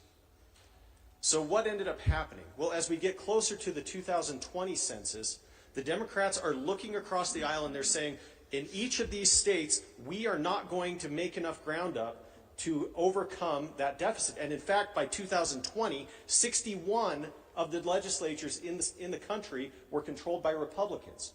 Starting in 2016 to 2018, rather than go and fight the battles district by district within the states, instead, the DNC and other groups decided to, and through their nonprofits, decided to go and start running litigation and legislation or initiatives to undermine that process. So in this case, the largest funder of the Better Boundaries was Primary Donor Action Now Initiative. Now, who are they?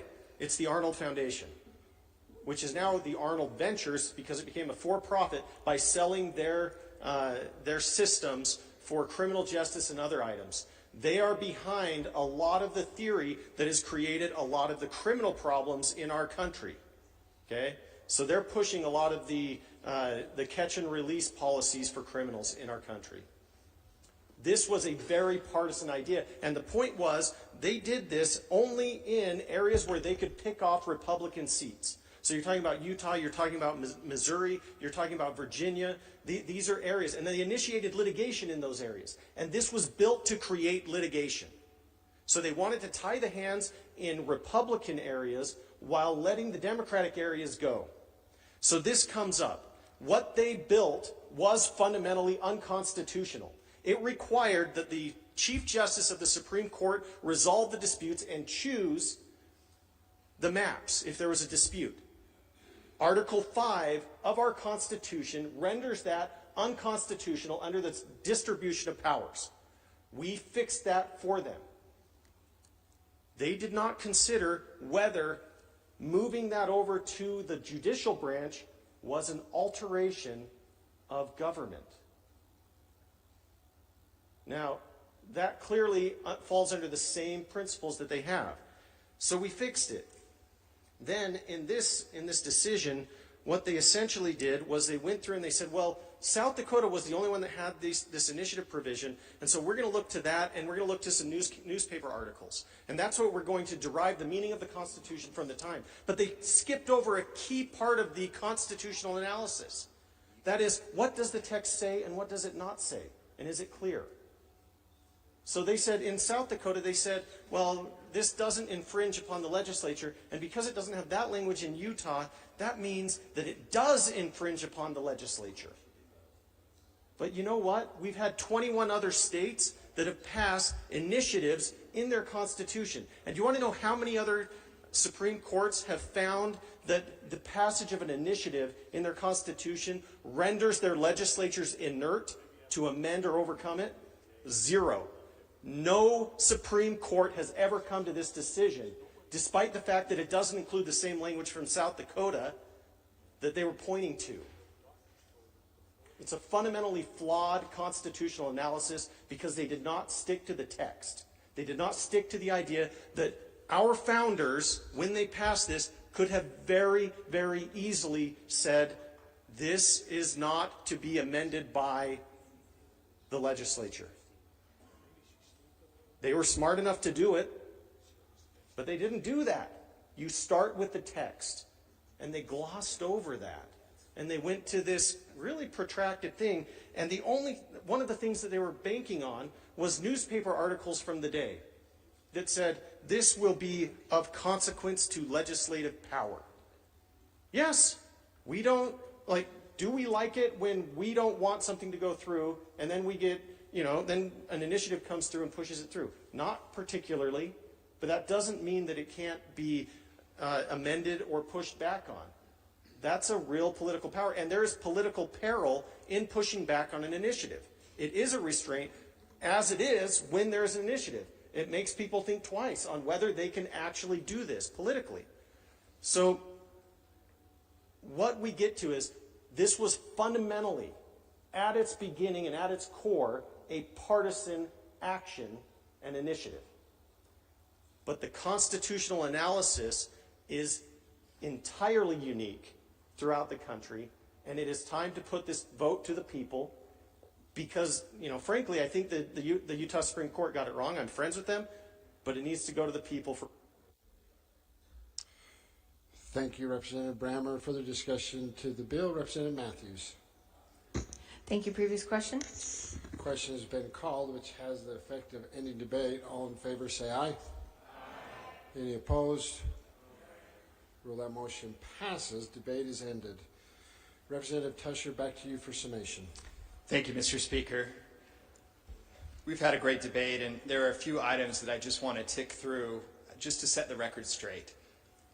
The first thing is this constitutional amendment has nothing to do with redistricting. Though the Supreme Court decision was based in the case dealing with redistricting, this decision is so much bigger than redistricting. We're not bringing forth this constitutional amendment because the legislature is butthurt that maybe we might have to redraw maps. It has nothing to do with that. It has to do with a lasting impression that could last for generations and completely change our state. Secondly, I found it really interesting in listening to our good colleague from Salt Lake City talk about the medical marijuana process and how he said, quote, "I think we made it better in the changes that we made." That's exactly what this constitutional amendment is trying to do. It's to allow that if the people go through the initiative process and they say this is a policy that they want, that the legislature then, if needed, can come back and find ways to actually move that forward to, quote, make it better. That's what we're trying to do within this constitutional amendment. Secondly, there was some concern over why do we need the word repeal in this? Should we really allow the legislature to repeal a law? Well, what's interesting is if you go back to the Supreme Court case here, if you go to footnote 3, they talk about this difference between amending and repealing a law, and they say they do not necessarily describe the extent to which the initiative does one or the other. And essentially they say that you can use these words interchangeably, that an amendment in essence is a repeal of at least some portion of the law. And that's why it's important to have this in there. What we don't want to do is set up more loopholes where the court could come in and find some other path that's going to cause more litigation. There was some question around the word foreign. Now, I just want to state on the record very clearly that our intent here is that foreign means outside the United States. That's the same meaning that it has in other constitutions that have passed similar language or other statutes that have passed similar language. It's the same definition that you would find in the federal code. And we'll come back in the general session to make that clear in Utah. I know that there was some concern over the timing of this. And whether or not this really rises to the case of being an emergency. And let me address that for just a second. The emergencies that we see here is really twofold. One, we have already talked about the flood of initiatives that are going to come into our state and make changes, and tons of money on both sides of any sort of issue that's brought forward that's going to be spent that may change if we decided to run this constitutional amendment in 2 years from now. And so now is the right time to make sure that that question's answered before we see this flood of initiatives coming in. But secondly, and I think even more importantly, is the amount of litigation that's going to come from this from this Supreme Court decision. I'm sure several lawyers in the room are just salivating at the idea that any sort of law that the legislature passed that has some effect on an initiative that could have been passed 80 years ago, now they could come forward and bring a lawsuit to challenge that and say that we should go back to the 1960 pension program that we had for sheriffs. We should go back to English being the official language in the state, and anything that impedes upon that needs to be changed. All of these initiatives that the legislature time and time has changed. Marijuana is a great example, where every single year we have some tweak in the marijuana code that needs to be made. The federal government is looking to move that from a different classification of that substance. And when that happens, we're going to have to come back and pass legislation to ensure that our code is in compliance with the federal government. If we don't allow for the legislature to make these changes, we won't be able to do that. We won't be able to respond to what the people want. Lastly, Mr. Speaker, I just want to say this idea of listening to the people has been brought up a lot. And I think it's funny how the media, how interest groups always seem to want to pit the legislature against the people. The legislature represents the people. Each one of us in this room represents roughly 45,000 people within their district. We listen to them, we understand their needs, and we come here to do their work. That doesn't mean that we don't need this other path. This process isn't changing that path. It's going to stay exactly the same. But let's be sure in the messaging here that if people don't feel like the legislature is listening to them, that's not coming from the legislature. That's not coming from the actions of the legislature, but that's coming from the media. That's coming from interest groups that are trying to fundraise off of the policies that we pass in this body. Mr. Speaker, this is an issue that needs to go to the people. It's exigent, and it's an emergency that we address this right now, and I would ask for your support. Thank you, Representative Tusher. Voting will now be open on SJR 401.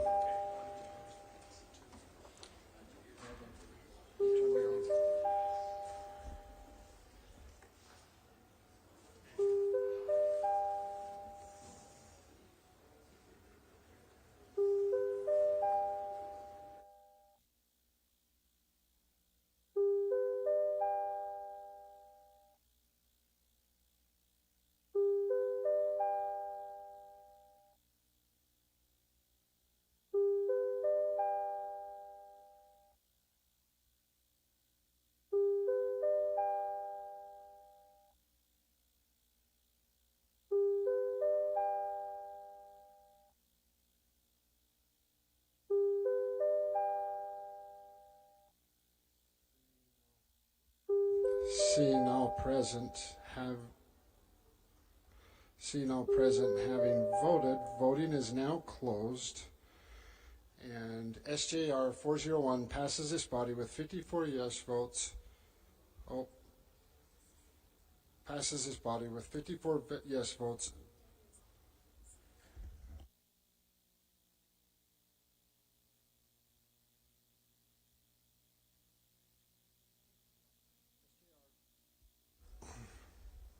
Let me open it back up, Representative. Representative Dunnigan is online. I apologize. Did you get it, Megan? Okay. Seeing all present having voted, voting is now closed. SJR 401 passes this body with 54 yes votes, 21 no votes, and now will be signed by the Speaker, sent to the Senate for the signature of the President. Madam Reading Clerk for communications from the Senate. August 21st, 2024. Mr. Speaker, the Senate passed as substituted for substitute Senate Bill 4002, ballot proposition amendments by Senator Vickers. Passed as substituted for substitute Senate Bill 4003, statewide initiative and referendum amendments by Senator Collimore, and are transmitted for consideration. Thank you, Madam Reading Clerk. Representative Bremer. These bills having been read for the first time are referred to the Rules Committee. Now, Representative Bremer. Thank you. I move that SB 4002 and SB 4003 be lifted from the Rules Committee, read for the second time, and placed on the House third reading calendar. Thank you, Representative. That motion is ordered. We'll go ahead and place it. All in favor say aye. Any opposed? Well, that motion passes, and the bills will be placed on the Senate third reading calendar. Madam Reading Clerk. First substitute Senate Bill 4002, ballot proposition amendments by Senator Vickers. The House sponsor is Representative Tusher.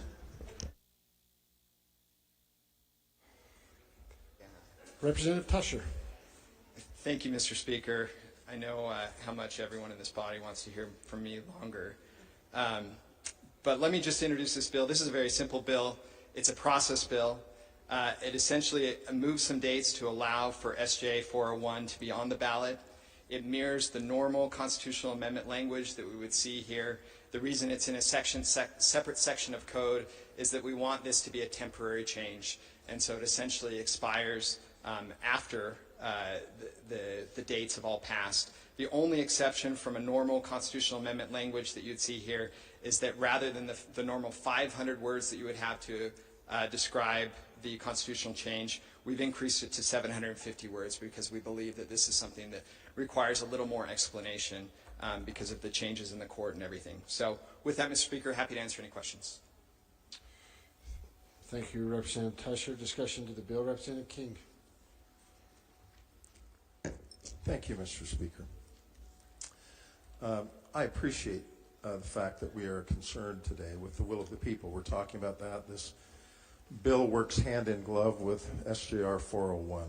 SJR depends on this bill, and this bill depends on SJR 401. We were talking about what the Supreme Court did in the decision involving League of Women Voters versus Utah State Legislature from July of this year. And we were discussing it in connection with SJR 401. The idea here is that the state constitution says that there is a co-equal power to create law that's held by both the legislature and the people. The initiative provision talks about vesting power with the people to pass legislation through an initiative process. The alter or reform provision complements that initiative provision. And importantly, the Supreme Court, some have said that the Supreme Court ruling in League of Women Voters indicated that there could be no ability on the part of the legislature to make any changes in initiatives that passed. That's not accurate. What the Supreme Court said is, quote, legislative action cannot unduly infringe or restrain the exercise of constitutional rights. Legislative changes must facilitate or support the reform, or at least must not impair the reform enacted by the people. So when you have conflicting provisions in the Utah State Legislature about the people having authority to make law versus the legislature having authority to make law, what the Supreme Court was faced with and discussing is coming up with a reasonable way to balance those competing provisions in our state constitution. And they did that by requiring that we synthesize our laws here in the legislature with voter initiatives. That makes sense to me. What we're doing now is stating to Utahns, despite what the Constitution says, we don't want you to have equal power with the legislature to make law for Utah. We're presenting that. SJR 401 has passed. If this bill passes too, and we also have 403 pass, we're going to have on the ballot in November an opportunity for the people of the state of Utah to weigh in on this. Now, I think they're going to see through what we're doing, which is trying to circumvent the language of the Supreme Court case and take from them, the people of the state of Utah, power that is meaningful under the initiative provision. And basically, this is, in my humble opinion, a power grab by the legislature rather than living with the language of the Utah Supreme Court. We believe in checks and balances. We say that. We talk about checks and balances between the executive branch and the legislative branch, between the legislative branch and the judiciary.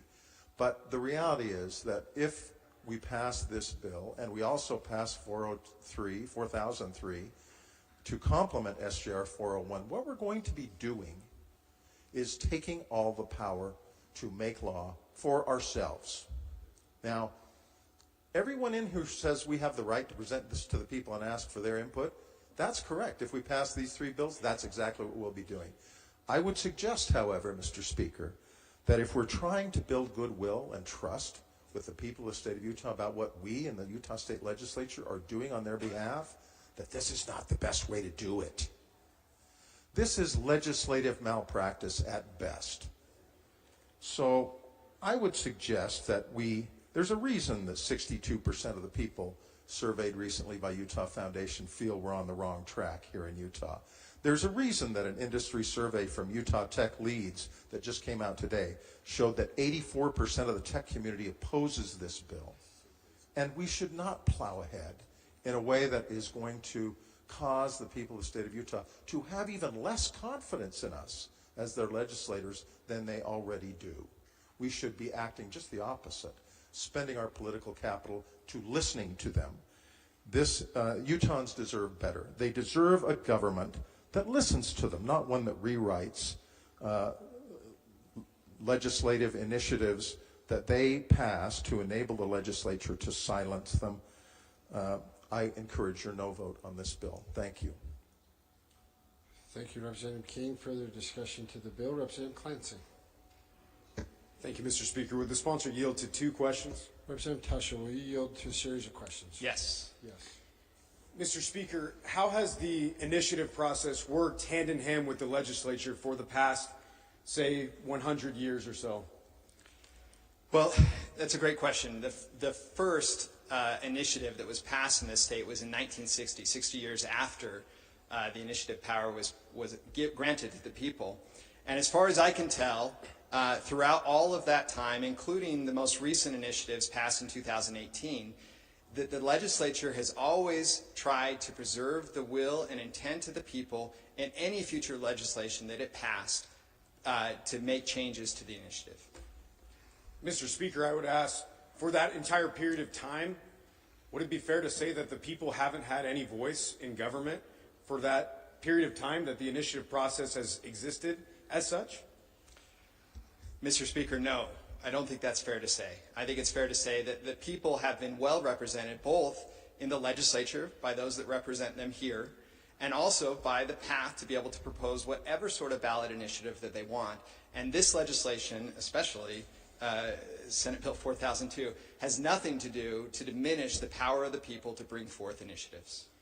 Mr. Speaker, I agree with that sentiment, and I've heard discussion today talking about how in the legislature maybe there's been suggestions or studies that I've read that maybe feel that we have become out of touch or that we need to learn more from our constituents. Point taken. And I think all of us would do well to strive to continue being civically engaged in our communities, listening to our neighbors, listening to our constituents, and continuing to bring those issues to the forefront of the legislative process. However, I think, as we've discussed today, this series of legislation is not about not listening to our neighbors. This is about process. This is about our constitutional form of government that even Thomas Jefferson's name has been invoked. Thomas Jefferson believed in a republic. When we look, too, about the influence and who's making decisions, I ran some numbers, which, Mr. Speaker, that's hard for me to do as a police officer sometimes, but I did do the math. And looking at recently, here in 2024, in our Republican primary, the average spend for an individual running to represent their community in the House of Representatives was about $30,000. Now, there's been talk about not wanting Utah to become like California. If we can bring beaches, Mr. Speaker, to Utah Lake or wherever it might be, maybe there's a conversation to be had. But I'll tell you, when we look at the initiative process in California, they're creeping up on $1 billion spent this year on working to influence law. I certainly believe that a representative government and the numbers that we can see, the data that we have, has an opportunity for the average citizen, someone like myself, who was elected to this body at age 25 with a nearly negative bank account after I printed out signs. That is the kind of government that we need to continue to preserve. As I mentioned before, if there's concerns and there are issues that we need to be better at, I think that's a call for all of us to continue to engage and to do better. But when we look at the scope of the issues that we tackle here in the legislature, from mental health to homelessness to criminal justice, to take a law and put one above another and make it so that it's so onerous and so challenging to amend it or repeal it or to go back and look at different ways that we can implement it, that seems quite counterintuitive to me. And I'll be supporting this legislation. Thank you, Mr. Speaker. Thank you, Representative Clancy. See no more lights. Back to you, Representative Tusher, for summation.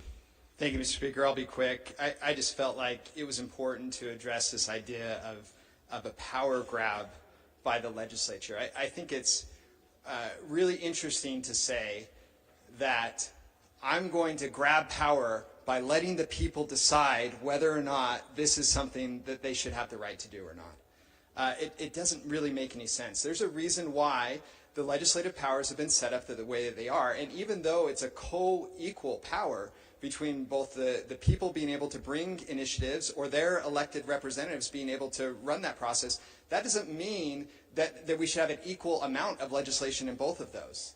I think what we heard from even people who oppose this bill is that... I apologize, Representative Tusher. Your time did not start back over there. Go ahead. Thank you. Even those that oppose the bill said that initiatives should be rare, and that's what we're seeing here. And they should be rare because of what we heard from other speakers about that process, the vetting process that a bill has to go through in order to become law. And so I just really take issue at the idea that anyone would describe what we're doing today as a power grab by allowing the people to decide whether or not they want the legislature to have this power or not. Thank you, Mr. Speaker. Thank you, Representative Tusher. Voting will now be open on first substitute SB 4002, ballot proposition amendments.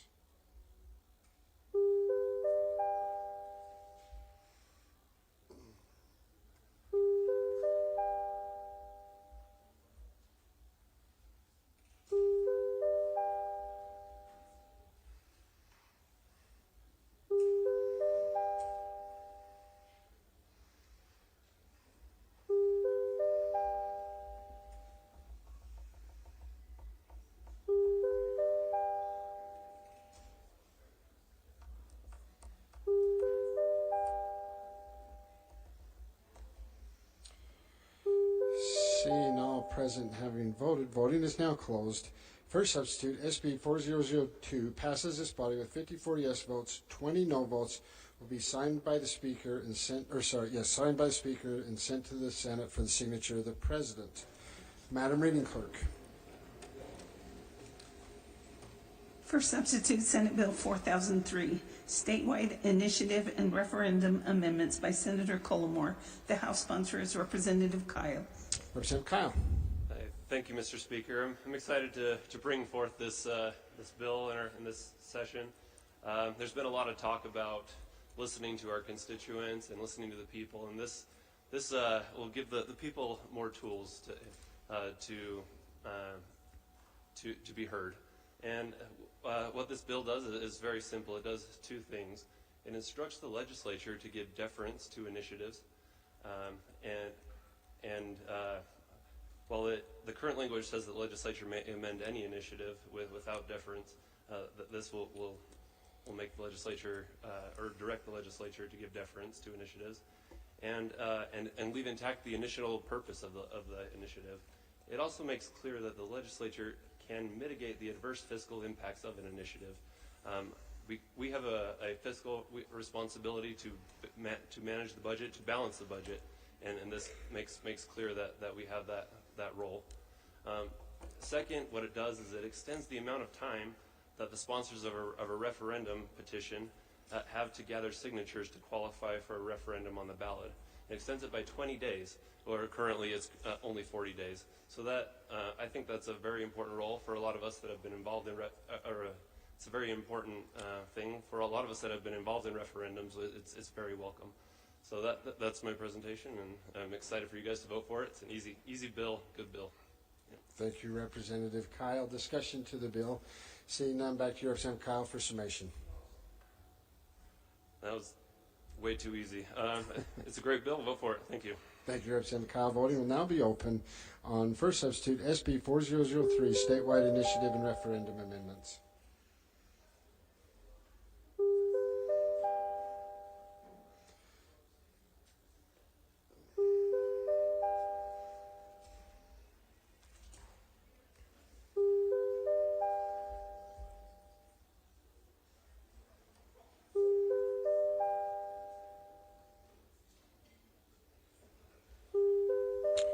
Representative Tusher. Representative Spendlove's gone. Representative McPherson. See no present having voted. Voting is now closed. First substitute, SB 4003, passes this body with 58 yes votes, 15 no votes, be signed by the Speaker and sent to the Senate for the signature of the President. Okay, representatives.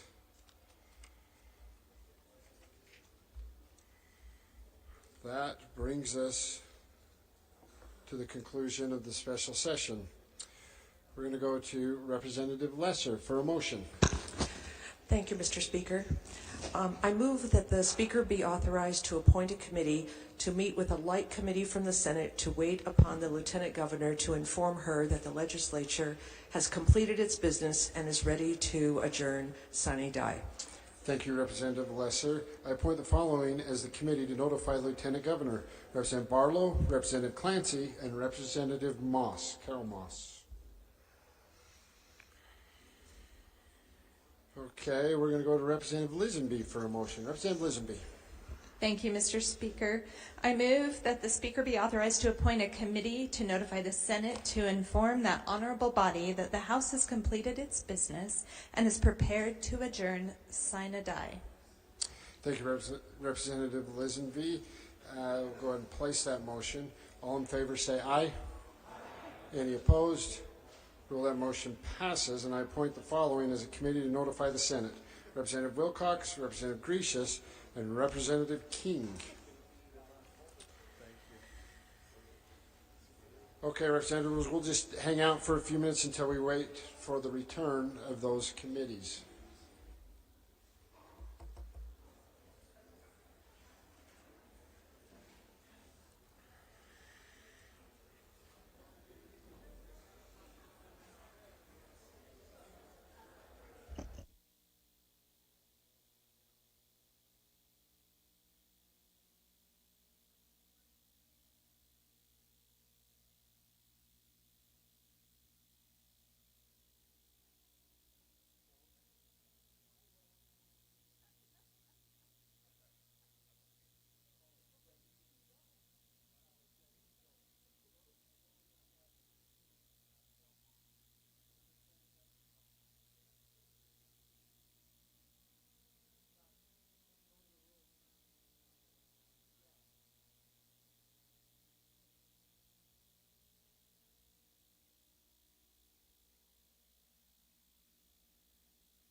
Senator Hinkins.